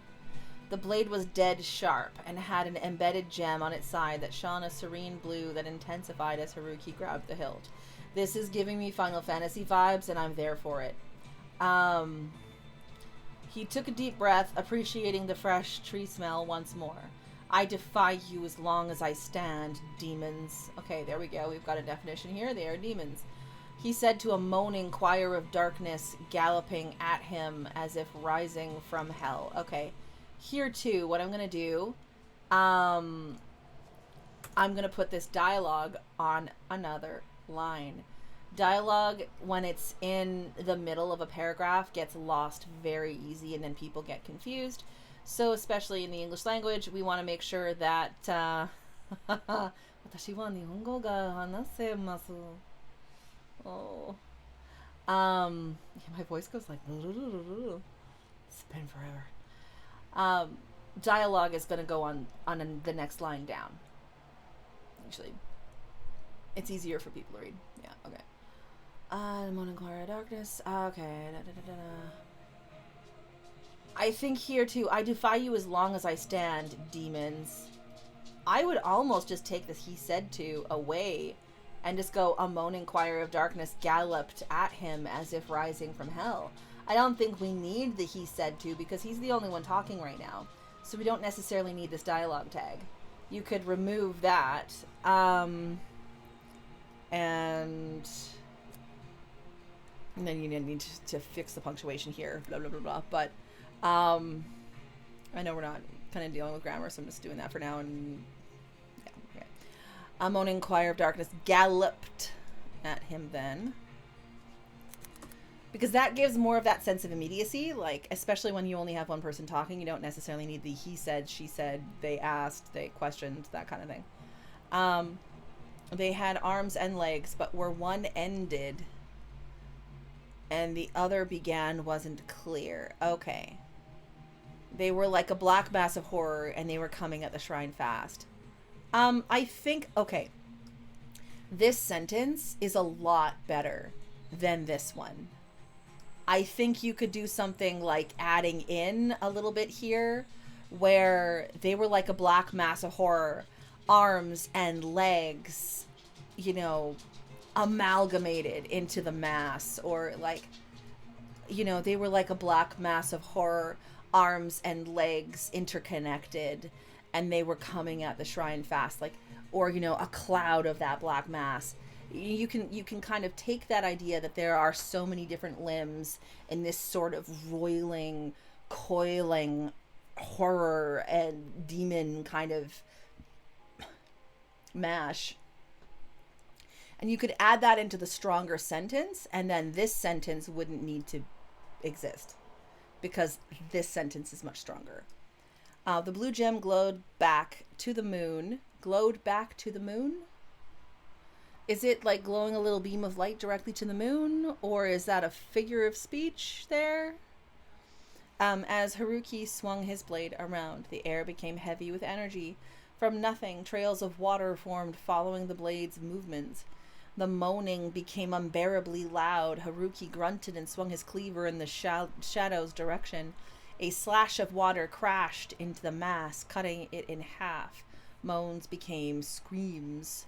Arms, legs, and heads lay on the ground, bleeding black.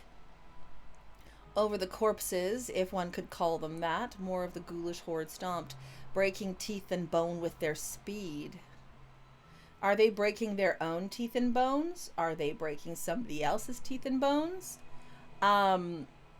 Do they have teeth and bones? I'm guessing now, because there is some form of, like, before this we thought that they were more incorporeal. Okay. Alright. Another trails of water. I like that. That was fine. Mass cutting in half. Bones became screams. Arms, legs, and heads lay on the ground. Are there arms, legs, and heads, but no trunk? Or the part dies. Okay. So, do you mean the arms, legs, and heads are only apparent when part of it dies? Or there's teeth and bone? Okay. Do you mean they sort of their body parts become corporeal when they're killed, that part of it dies. And then the rest of the ghoulish miasma kind of like stomps and breaks all of the bones that were left.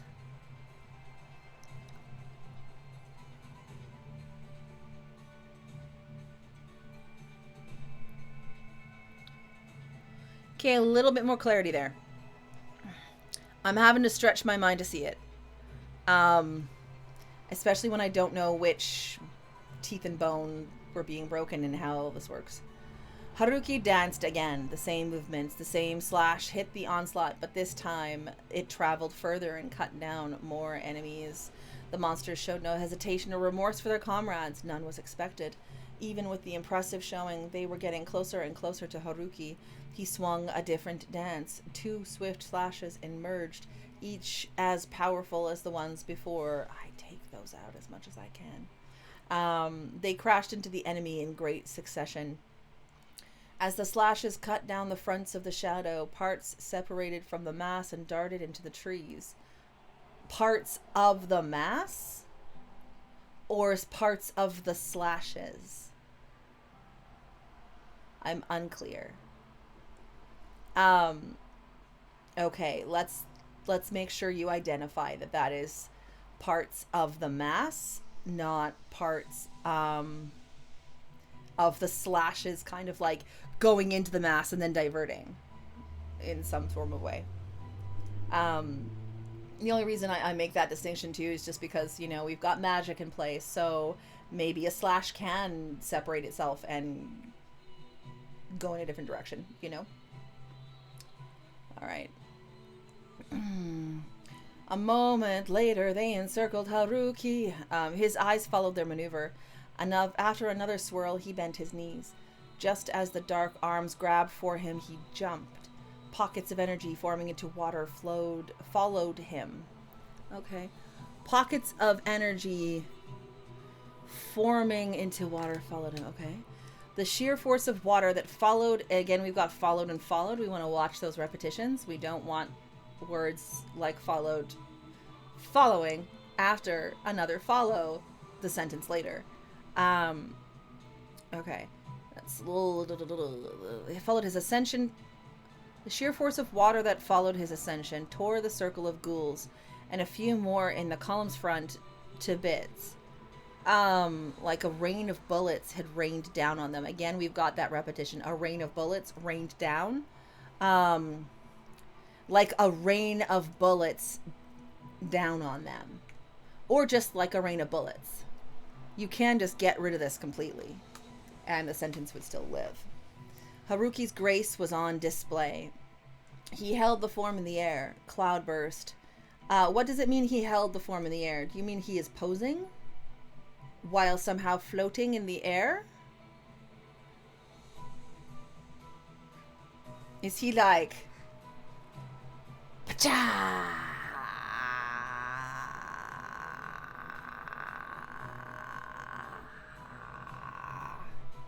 Bullets! Water bullets! Ghouls! They actually help. My squishy squishmallows. I like my squishmallows. It's a moment only, but yeah, okay. Haruki's grace was on display. The water surrounding him vibrated and moved, yet he stayed perfectly still, suspended in the air. The drops of water formed swords, pointed at the moaning shadow. With a yell, Haruki released them. Oh.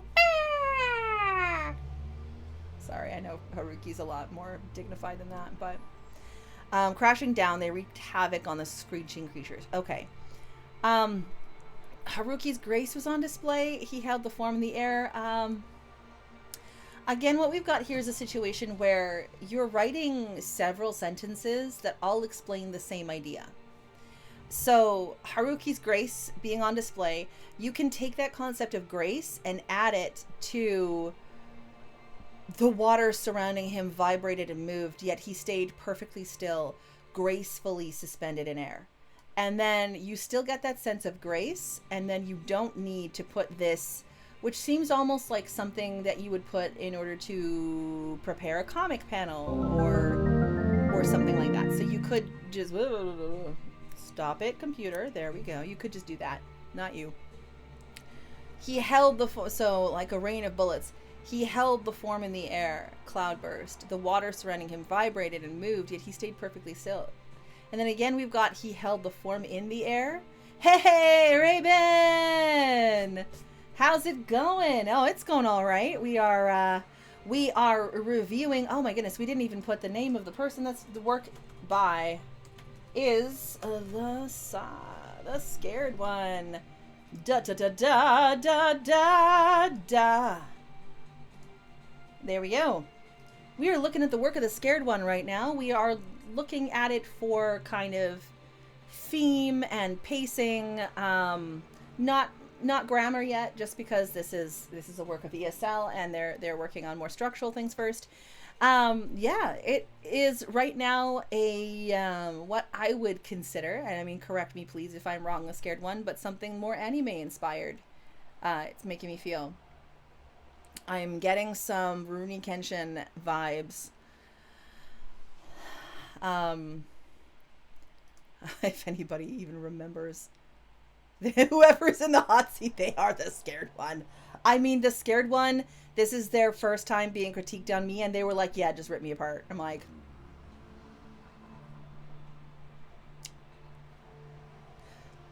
okay. Like, let's do this. Now, so far, there's nothing, there's nothing that I'm like, oh man, let's rip this to shreds. Although I want to read a little bit more and then kind of come back to the beginning again after having read some of it, just because this is the first time I'm reading this work.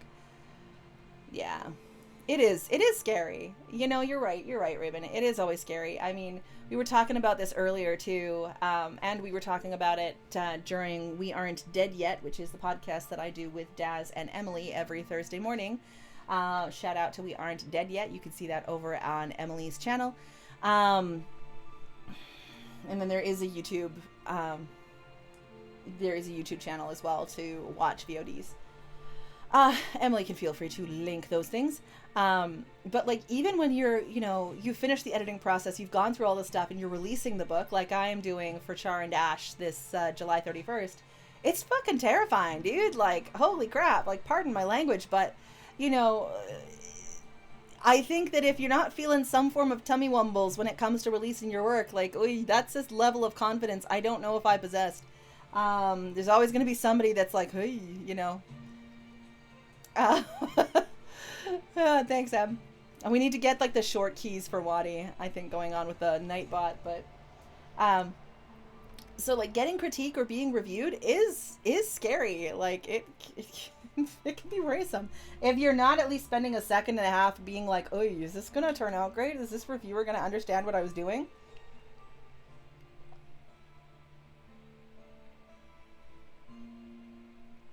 Yeah. If there's not any nerves, you're probably not attached to the project enough.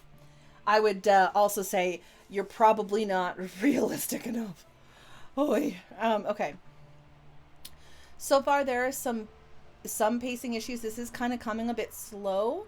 I think because of the fact that you've got, a couple of places where you're explaining things in multiple ways in the same paragraph.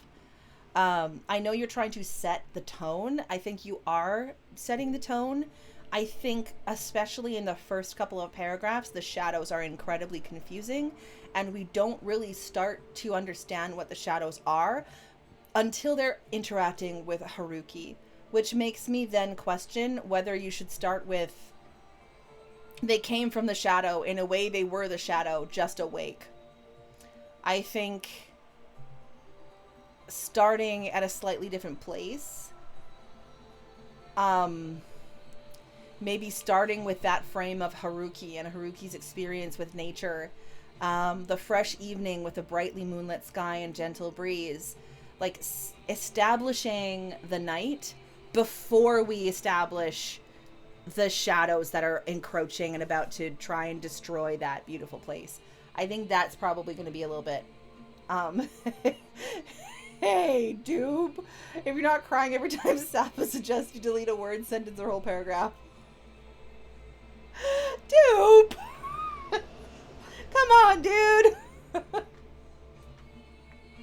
that bad. Oh. That's my experience anyway. Aww. I cannot give you a hug, but I can give Lucas a little hug. There. The comfort has been given. Yeah, Raven, Dupe got me both of these. So I've been calling this one Tony and this one Lucas after the characters that Dupe wrote in Galon Day Online. Oh, yeah. All right. Okay. A drop of water formed swords pointed at the moaning shadow. With a yell, Haruki released them. Crashing down, they wreaked havoc on the screeching creatures. Their numbers dwindled as one by one they fell to the ground, wet holes decorating their corpses. Wet holes. Oy. Love you too, Dupes. Love you too. Then Haruki came crashing down, a forceful hydro wave pushing any living wretch back. Please ensure that we know that Haruki came crashing down in some form of, like, numbles. Oh. I didn't even catch that, Emily. Please tell me that he's crashing down, like, valiantly, and he's not just doing this. Fuck! You know, like, he didn't just, like, go from strike a pose to and, like, you know, crash down. I'm assuming this is supposed to be a little bit more epic. I can give you direction for a better draft. Sharpens knives. Oh, hey, I'm a structural editor. I don't do other things. Let's talk about art. Are you sure that this is the right, are you sure this is the right, story, you know, story beats for every single section? You really think this is chapter 1 or chapter 3? You know? Akulalia, if I hear something get wonked, I cannot help but impulsively repeat it out loud. And thank you for following Carjacking in Hilltown. How is it going, Carjacking in Hilltown? How are you doing? And welcome to the Beautiful Machines. And Autofill suggests sharpens knickers. Oh my.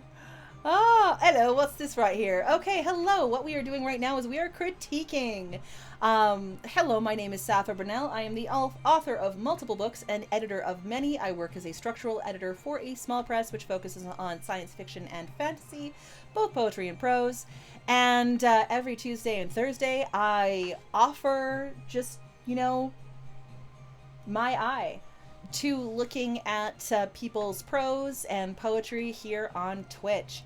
More information is available on sapharburnell.com.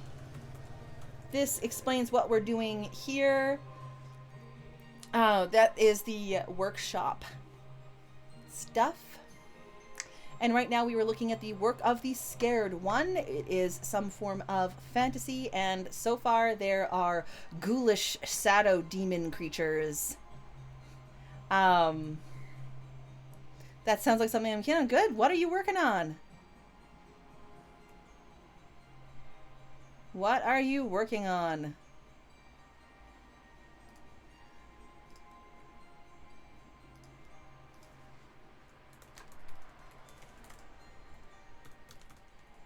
All right.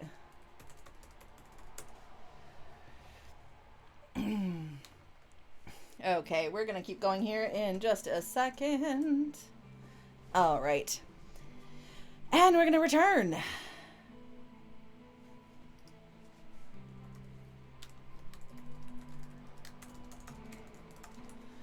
Alrighty. We're going to return to this. Their numbers dwindled. So yes, the crashing, make sure you say that the Haruki's not just like going splat, but he's actually doing some form of cool water crash, pose, strike a pose, that kind of thing. Okay, high fantasy. What does that mean to you? A forceful hydro wave pushing any living wretch back. I think a forceful hydro wave pushed any living thing back. There weren't many of them left, but the numbers were still increasing from the back. So you're saying that their numbers are decreasing at the same time, you're saying that they're increasing. Can you clarify that a little bit more? All right. The forest released a laugh. Haruki spat with disgust. The shadow stopped for the first time that night. Gnarls of teeth now showed in the moonlight. Ooh, here we go. Hands and arms stomped the ground. They moaned louder and louder. There were many of them again.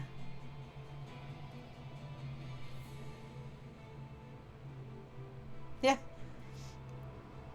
I never realized that I was writing high fantasy. My magic system makes its user stoned. Ah.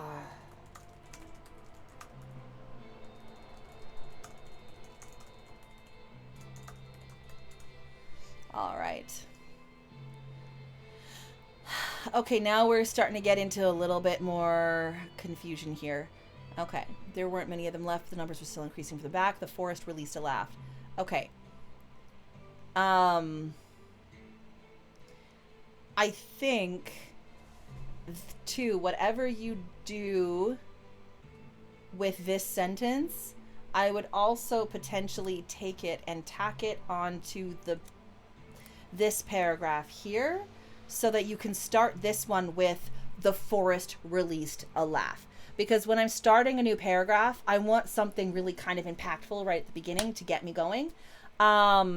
And there weren't that many of them left, but the numbers were still increasing from the back. That makes more sense to connect, for me personally, to a forceful hydro wave pushing any living wretch back. So then you have, and of course you have to watch the repetition of back and back, in the two sentences, but there weren't many of them left, but they were receiving reinforcements, but something else like that, kind of to connect up, because then you're connecting that forceful hydro wave with pushing those living beings back. The next sentence is this boom statement of the forest released a laugh. Haruki spat with disgust. The shadow stopped for the first time that night. Gnarls of teeth showed in the moonlight.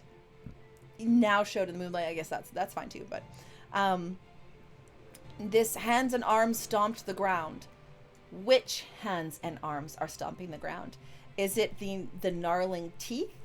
The laugh from the forest with hands and arms? Is this the shadow creatures, the shadow demons?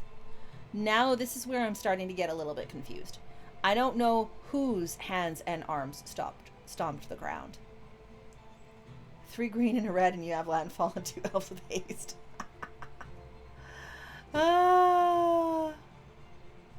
This is nature magic, man. Hey guys, come on.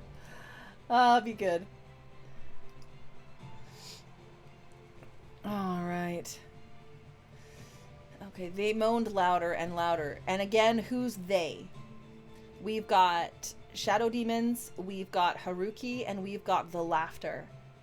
So, which is the gnarls of teeth. So I don't know who this they belongs to. There were many of them again. It's the use of they and them and they and them and they and them without like the shadow demons. That's what's kind of confusing me there. I definitely need that fixed, but then the moaning stopped. The fidgeting of the shadow stopped. They, you know what? Let's try something out here. There were many of them again, but then the moaning stopped. Next paragraph. Full stop. It stopped. The fidgeting of the shadow stopped. Next paragraph. You're physically stopping your reader for a brief second to pause. That's what the end of a paragraph can do. So when that moaning stopped, oop, the fidgeting of the shadow stopped. Oh man. Even if it's a couple milliseconds, I've got 2 pauses there that stop me so I can then experience that. It's, it's not something to do every single time, but it is something that can be used sparingly. That sort of, that sort of like, coming to an abrupt place. They opened a path, but it was for no one. Haruki strained his eyes, but there was nothing there but more shadow, albeit less defined, but shadow nonetheless. Whoosh! A terrifying I would personally delete the whoosh. We were talking about this earlier with dupe dudes. A lot of people are very subjective about sound. So one person's whoosh is another person's whoosh is another person's whoo. So I think you do better with albeit less defined but shadow nonetheless. A terrifying sound came from the depth. That to me kind of gives a little bit more. Onomatopoeia is underrated. Whoosh is a difficult one for me. I'm like, you know, because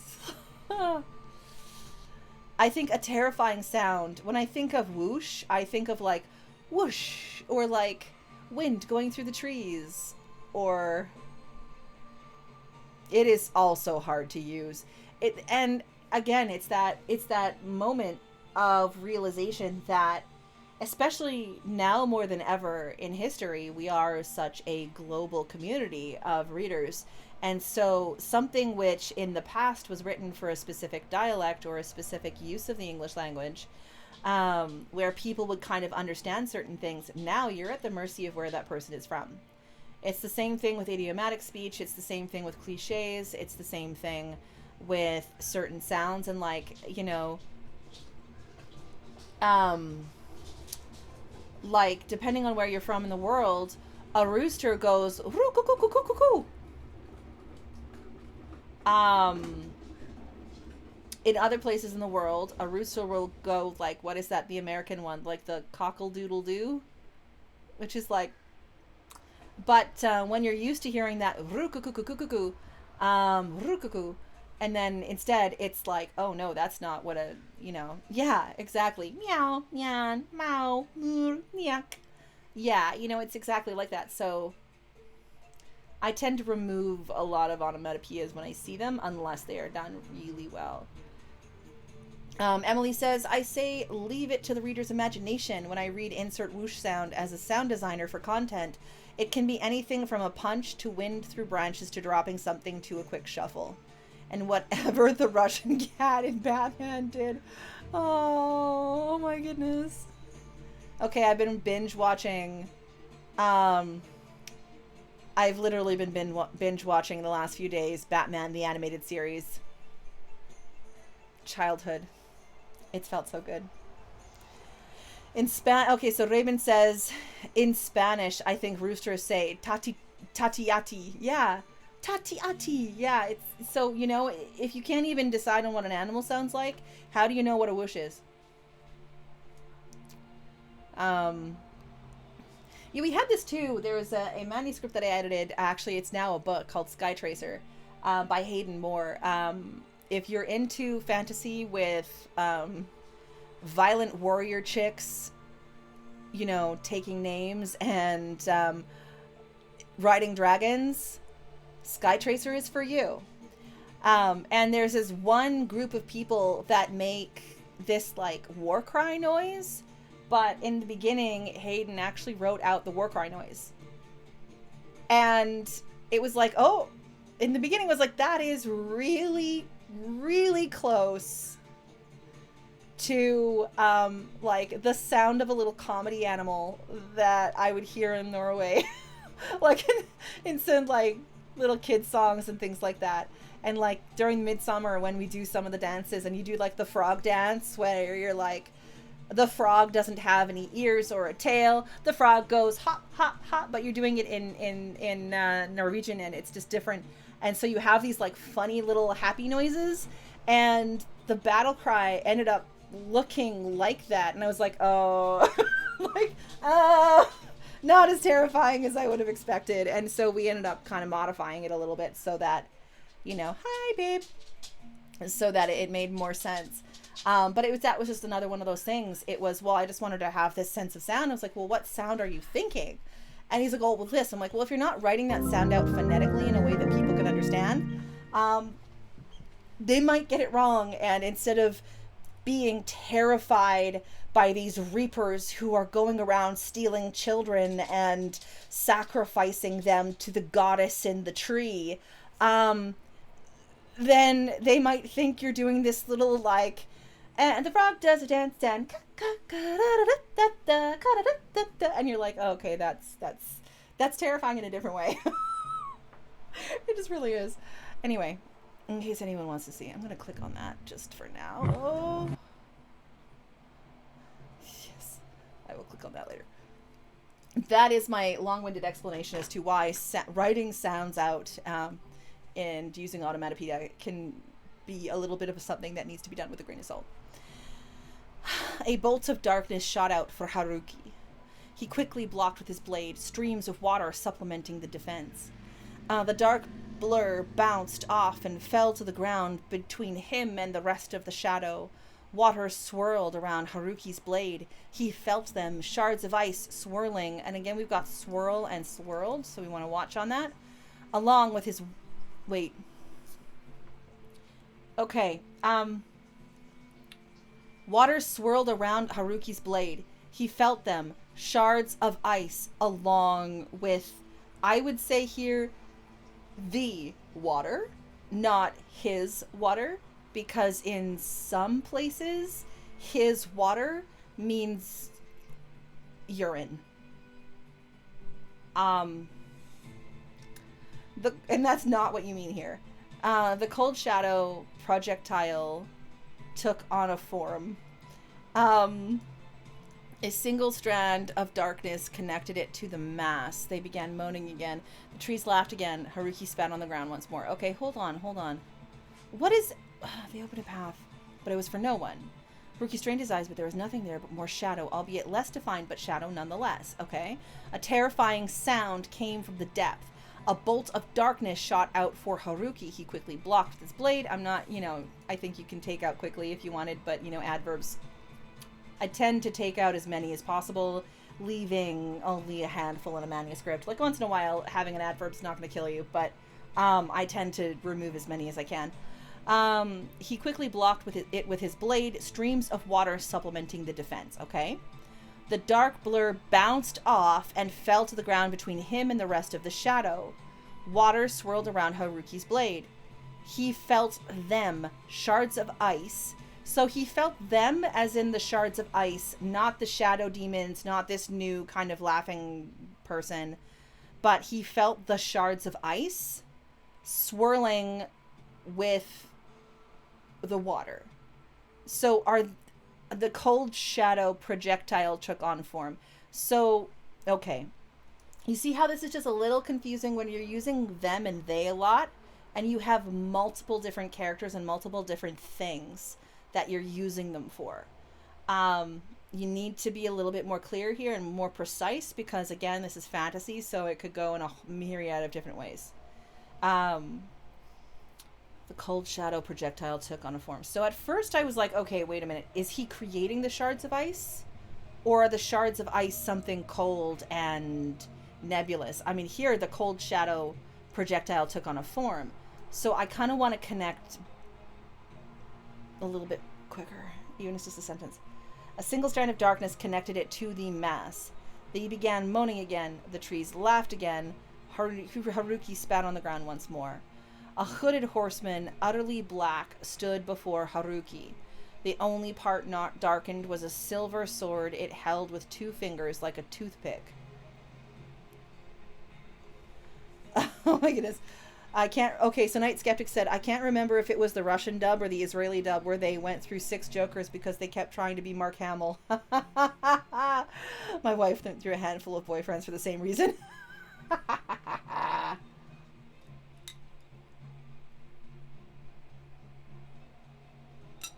I mean, let's be honest though, Mark Hamill's Joker is still iconic. Like, that laugh, the second you hear that strained laugh from Mark Hamill, it's like, oh, it's the Joker. Oh my goodness. Ah. It's just, it's not, utter icon. Mark Hamill, you are an icon. Thank you, sir. All right, so he's holding a sword with like a toothpick. S tier talent who couldn't get work because of Lucas. Yeah. But he's the Joker. Content. I like these action beats. Yeah, the action beats are good. I'm interested. I think I'm just getting a little bit confounded in how you're approaching which is this, which is them, which is there, which is like, you know. The dark horse stood on its back feet. Its hooves or legs. I think hooves would be the better word there. Or reared. The dark horse reared. That and I guess it's more like, you know, because they don't have fingers.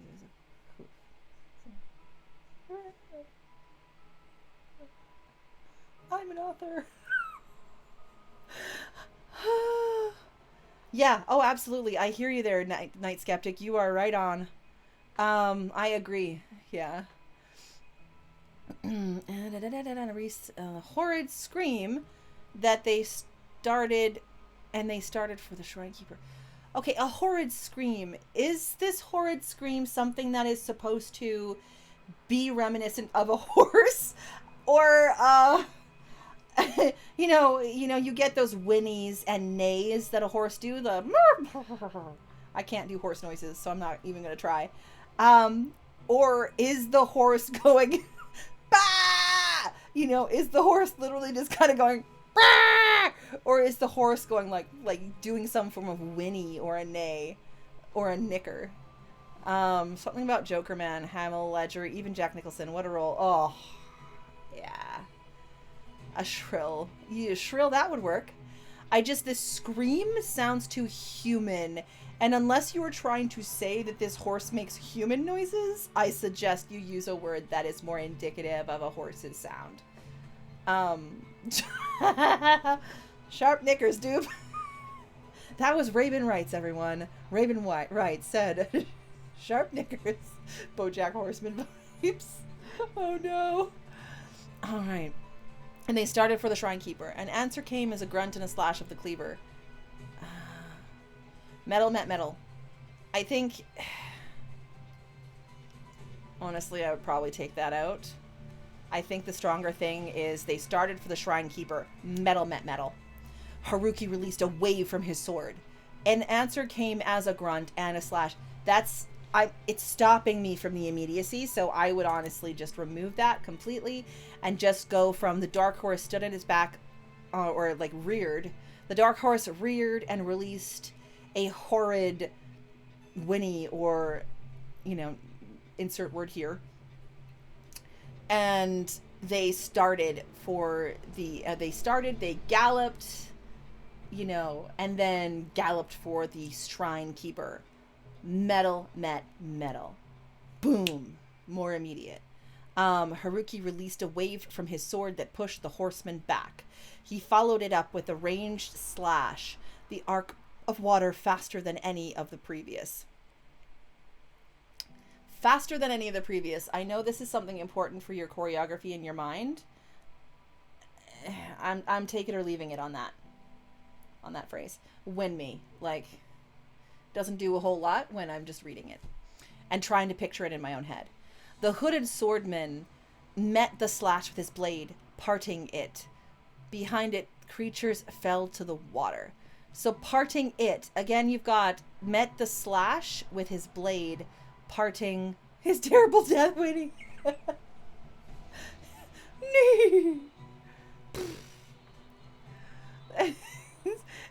The terror, his death winning. Oh, the horror, his winning. Dark horse. All right.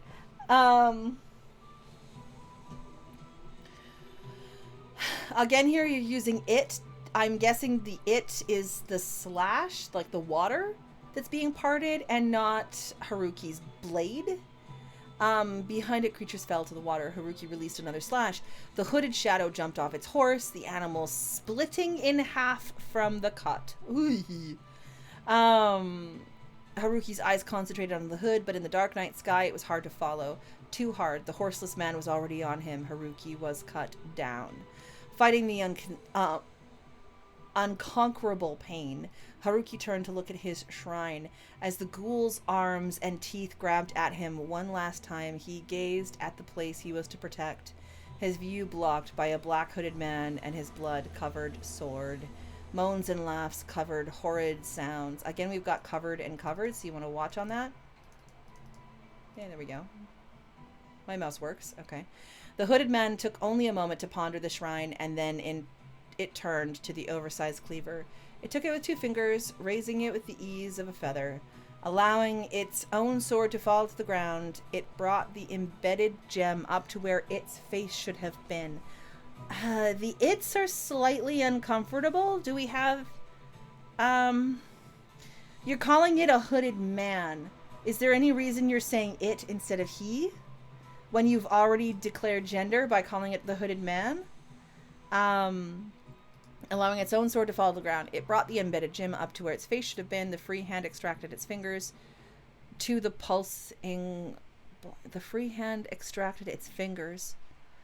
The free hand extracted its fingers? Do you mean that the free hand extracted the pulsing blue stone? Oh, like, here's the stone. It is on the thing. The free hand pulled the stone out? You mean it pulled its own fingers off? The free hand extracted its fingers. It pulled the fingers off.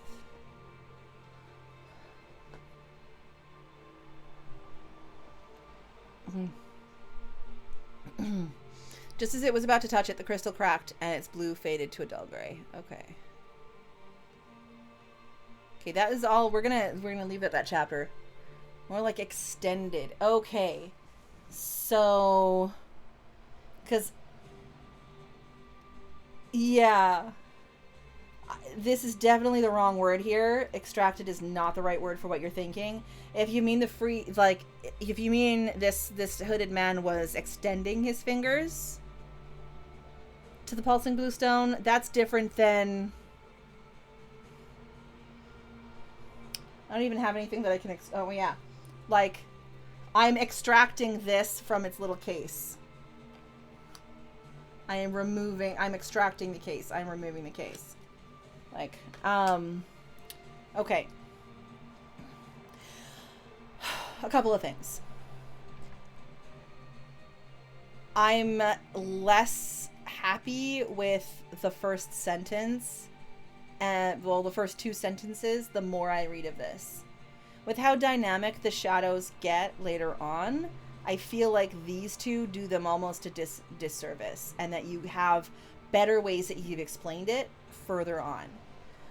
So I would almost say that you could nix those 2 and start, with Haruki.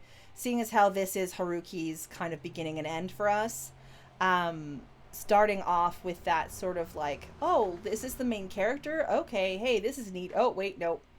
That we get later on is a nice little twist. I like that part. I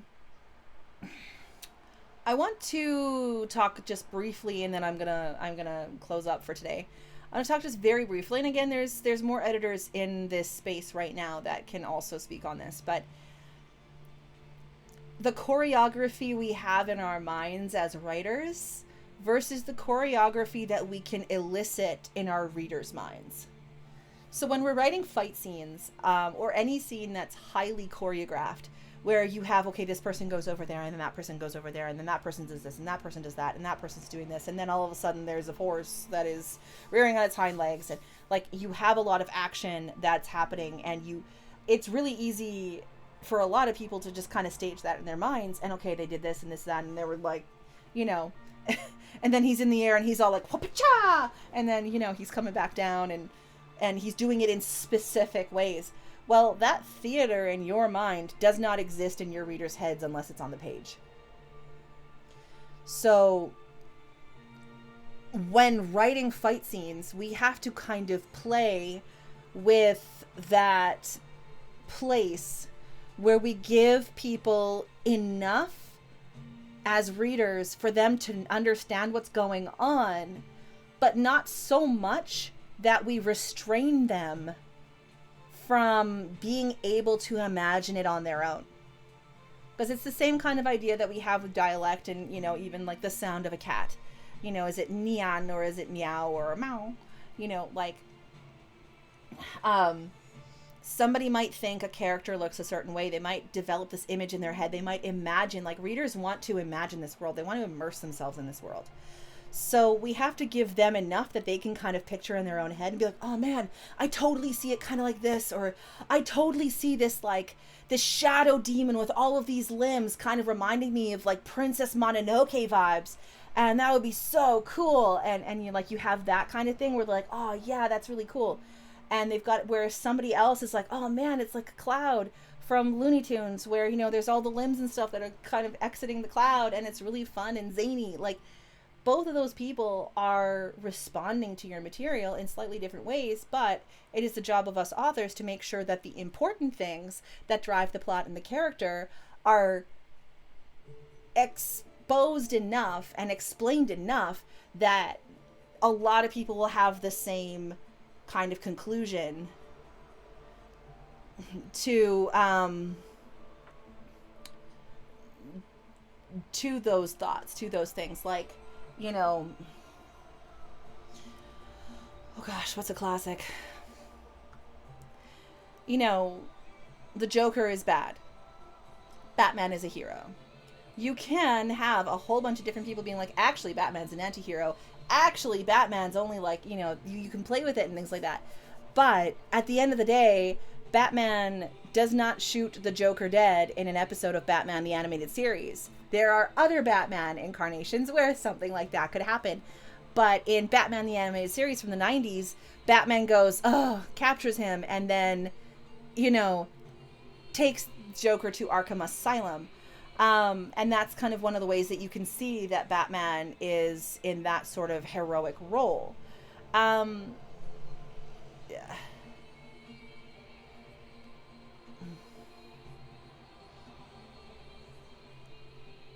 Can't say Mo. I'll say Raven. Bah, Raven.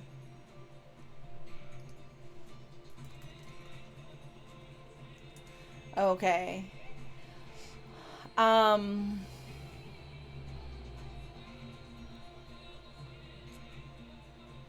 right.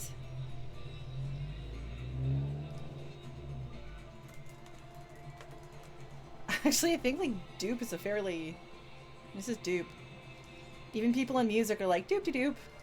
Like, it's a fairly common thing in certain circles to say the word dupe. So, anyway. Okay, so when you're looking at kind of editing some of the and tackling some of these revisions, have that idea in your head, but if it's kind of getting to these minutiae where you're like, oh yeah, and he curled his fist, you know, this many degrees to this side, or he did this or he did that, see whether or not it's necessary for the reader to kind of inhabit this scene and let it live in their heads themselves. Okay. Otherwise, you know, it's solid. I feel there's some spaces you're using too many pronouns and not enough names for things. Because again, you have several different entities in this section and there's a lot of theys and thems where it's not necessarily clear which they or which them is being used. We default to derp. Dupe is downright fancy talk. Use fancy dupe. Yeah. Mm-hmm.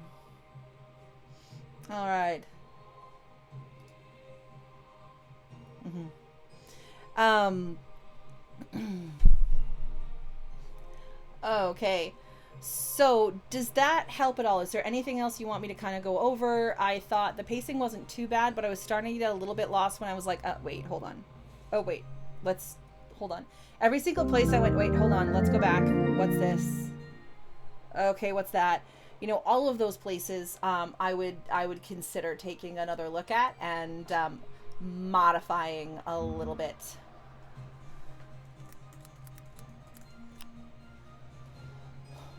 All right. I mean, I'm also assuming that anybody who knows the word dupe is either talking about the Marvel Universe character or the musical band. Like, you know, it's there's tons of dupes in culture. Yeah. Yeah, dupe is from Marvel, and then it was also used in Futurama, and it was also the name of a band, and you know, it's dupe is a lot of things. Okay, so thank you very much. I'll definitely take everything you can. Thank you. Okay, and I hope that wasn't too scary. Honestly, there wasn't a lot to rip apart. To be honest about it, like, your prose is pretty good. There are places where you can tell that English is not your first language, and there's certain things, especially in the first few paragraphs, where it was like, wait a minute, what do you mean? Gasping with forwardness, nope, that doesn't track. But for the most part, it was fine. And what I would say too, I'm noticing a lot of these paragraphs are quite big, which doesn't look too big now when you have a paragraph this big, but one after the other, when you're also thinking that if this ends up in a book, it's going to be condensed like this, and it's probably going to double in size. These are looking pretty big. They're looking fairly wall text levels. So I would take a little bit of time as you're editing as well, and be aware of sentence length and paragraph length. You want to make sure you have a varied sentence length and paragraph length going on. So you don't want like a whole bunch of stuff to be kind of relatively the same size of sentence, like the same amount of words, or paragraphs the same amount of kind of like the same amount of space that it's taking up. You want to vary it a little bit. Yeah, you know, and fancy up the prose a little, but yeah, Marvel dupe is a hugely ridiculous bean-shaped blob that is one of the most powerful creatures in the Marvel universe. Yeah, sometimes we get overly purple, you know, or very flowery with our prose. But then we just need to kind of make sure that anything that you're adding as a descriptor, it can't take away from the essence of what's going on. You can use it to create mood. Once that mood is created, just kind of keep going. Keep plowing, and then recreate that mood as you keep going, as it changes. All right. So that was a joy to look at. Yeah. Alrighty. I am going to say some announcements. Again, announcement number 1 is my book, Char and Ash, is being released on July 31st. That is a Monday, so I will be doing a little release party, and then on the Tuesday, August 1st, which is my regular stream, we are going to be celebrating Char and Ash. All right, Hat Street came up and doggos need to be let out. Oh, nice. Happy day. I'm really excited. And there's a few things that you can do to help me make this a successful launch. One is talk about it. Another thing is, as we get closer to launch, there'll be more information about going to your local public library and asking them to bring the book in. Also going on to Goodreads and clicking that want to read button. If you are somebody who does review books, I would like to talk to you. Depending on whether or not something in the myth punk subgenre would be up your alley, whether it would be something you would enjoy. So please let me know. Give me a shout. And yes, Char and Ash is currently available for pre-order, both on my publisher website, veritamedia.ca, and as a digital pre-order on Amazon. Other pre-orders will be coming soon, but so far those are the ones that are live. All of the paperback pre-orders off of veritamedia.ca come with come signed. I will sign all of them. So you will get a signed copy. And that might be one of the only ways to get a signed copy, unless you can get your hands on one of my signed stickers meant to go in books. If you live in a place, I and the small press are in Canada, so shipping can be a serious consideration. So what the publisher is doing is we're going to be making a art card and signed sticker envelope, where if you would like a signed copy, but you also are like, wow, $20 for shipping, I can't really do that, but I can purchase the book at Saxo for, free shipping, or, it's at Gardner's or Waterstones or Books A Million, like, I'll go grab the book closer to my geographical location.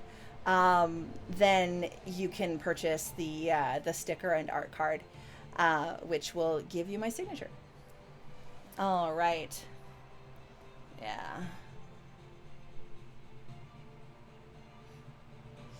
Oh, neat. Sonoda and the Terrible Novels. That's really cool.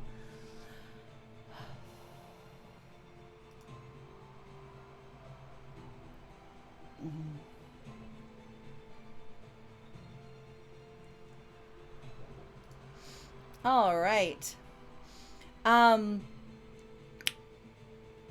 Anything else? So yeah, here's the Goodreads link. We are going to paste the Goodreads link. Da da da da da da. And if you want to get up-to-date information on what I'm doing on the coming of this wonderful strange beast known as Char and Ash, if you want to read the preface and the first chapter of Char and Ash, you can do so for free on my Substack. I do use Substack. I have been using it faithfully every week. There is both free and paid options for Substack. Currently, the vast majority of my stuff is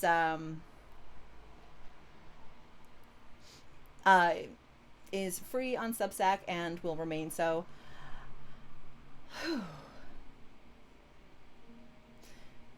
Tomorrow is 100 hours of writing, and we are doing the... Oh, where is it? Hold on. Sorry, I'm just like one more thing, and then we get then I get to go. All right, so this is weekend of Writing Wildly, and as you can see, I am right here on the list. This is all in UTC, so UTC Friday, 10 p.m. UTC or 3 p.m. Pacific Daylight Time. I am doing a special stream. We are going to be doing some writing sprints, and we are also going to be going through my Condense workshop. So the Condense workshop is something that I did at Writers Conduit last year, and it is a flash fiction workshop, which we take all the way from what is flash fiction, we grab some ideas, we workshop those ideas a little bit, and go all the way to editing those ideas. And so that is what I'm going to be doing tomorrow from 3 till 5 as part of the weekend of Writing Wildly with OHOW. Whether you want to actually do the flash fiction portion or not, we will have sprints going the entire time so that we can see how we as a wonderful writing Twitch community can basically come together and write some freaking awesome words. So I'm really excited about that. It's something that happens about, twice or 3 times a year. And thank you to the team from OHOW for allowing me to be part of this beautiful thing. And I hope to see everybody there. I'll be here, not with bells on, but at least with some lipstick on my lips. All right. I think that is, and then also there's other people that are doing OHOW as well. As you can see, Lady Mabes, Misades, Sometimes Raven, Chloe Alice Balkan, Wolfkeeper 989, Rusty Starlight, The Bitter Beast, Coffee Quills, Queen Voxy, Sailing Ocelot, Telenartho, The Outrageous Olive, Haley H. Creates, Emily Armstrong, Lady Nix BA Star, Sagely B Advice, Rose Even Star 21, Nina Rose Starlight Repose, Eves Dot, Nano Dominiu, Lady Maves again, the Carrot, Veganetheus Coral, and Titchosaurus. So we've got an incredible amount of streamers who are going to be doing incredible things. Whew. Who are we gonna raid? Somebody give me a riding streamer. Now go rest. Yeah, you can hear it. My voice is just done. I'm like, oh my gosh. Ah! What just happened? Yeah, this is the thing for later. Who are we gonna raid? Let's see here. Oh, let me put that on mute. Oh, the Terrible Novelist. Yeah, let's do the Terrible Novelist. That's a great raid right there. All right, everybody. My raid cry is just kind of been some emojis lately. So why don't we raid with Wady. W-A-D-Y. Basically, we aren't dead yet. All right. Thank you very much. I will see you tomorrow for that special event. All right. And Wady raid and this. And of course I can't do that. I have to do it this way. And there we go. And I'll see you then.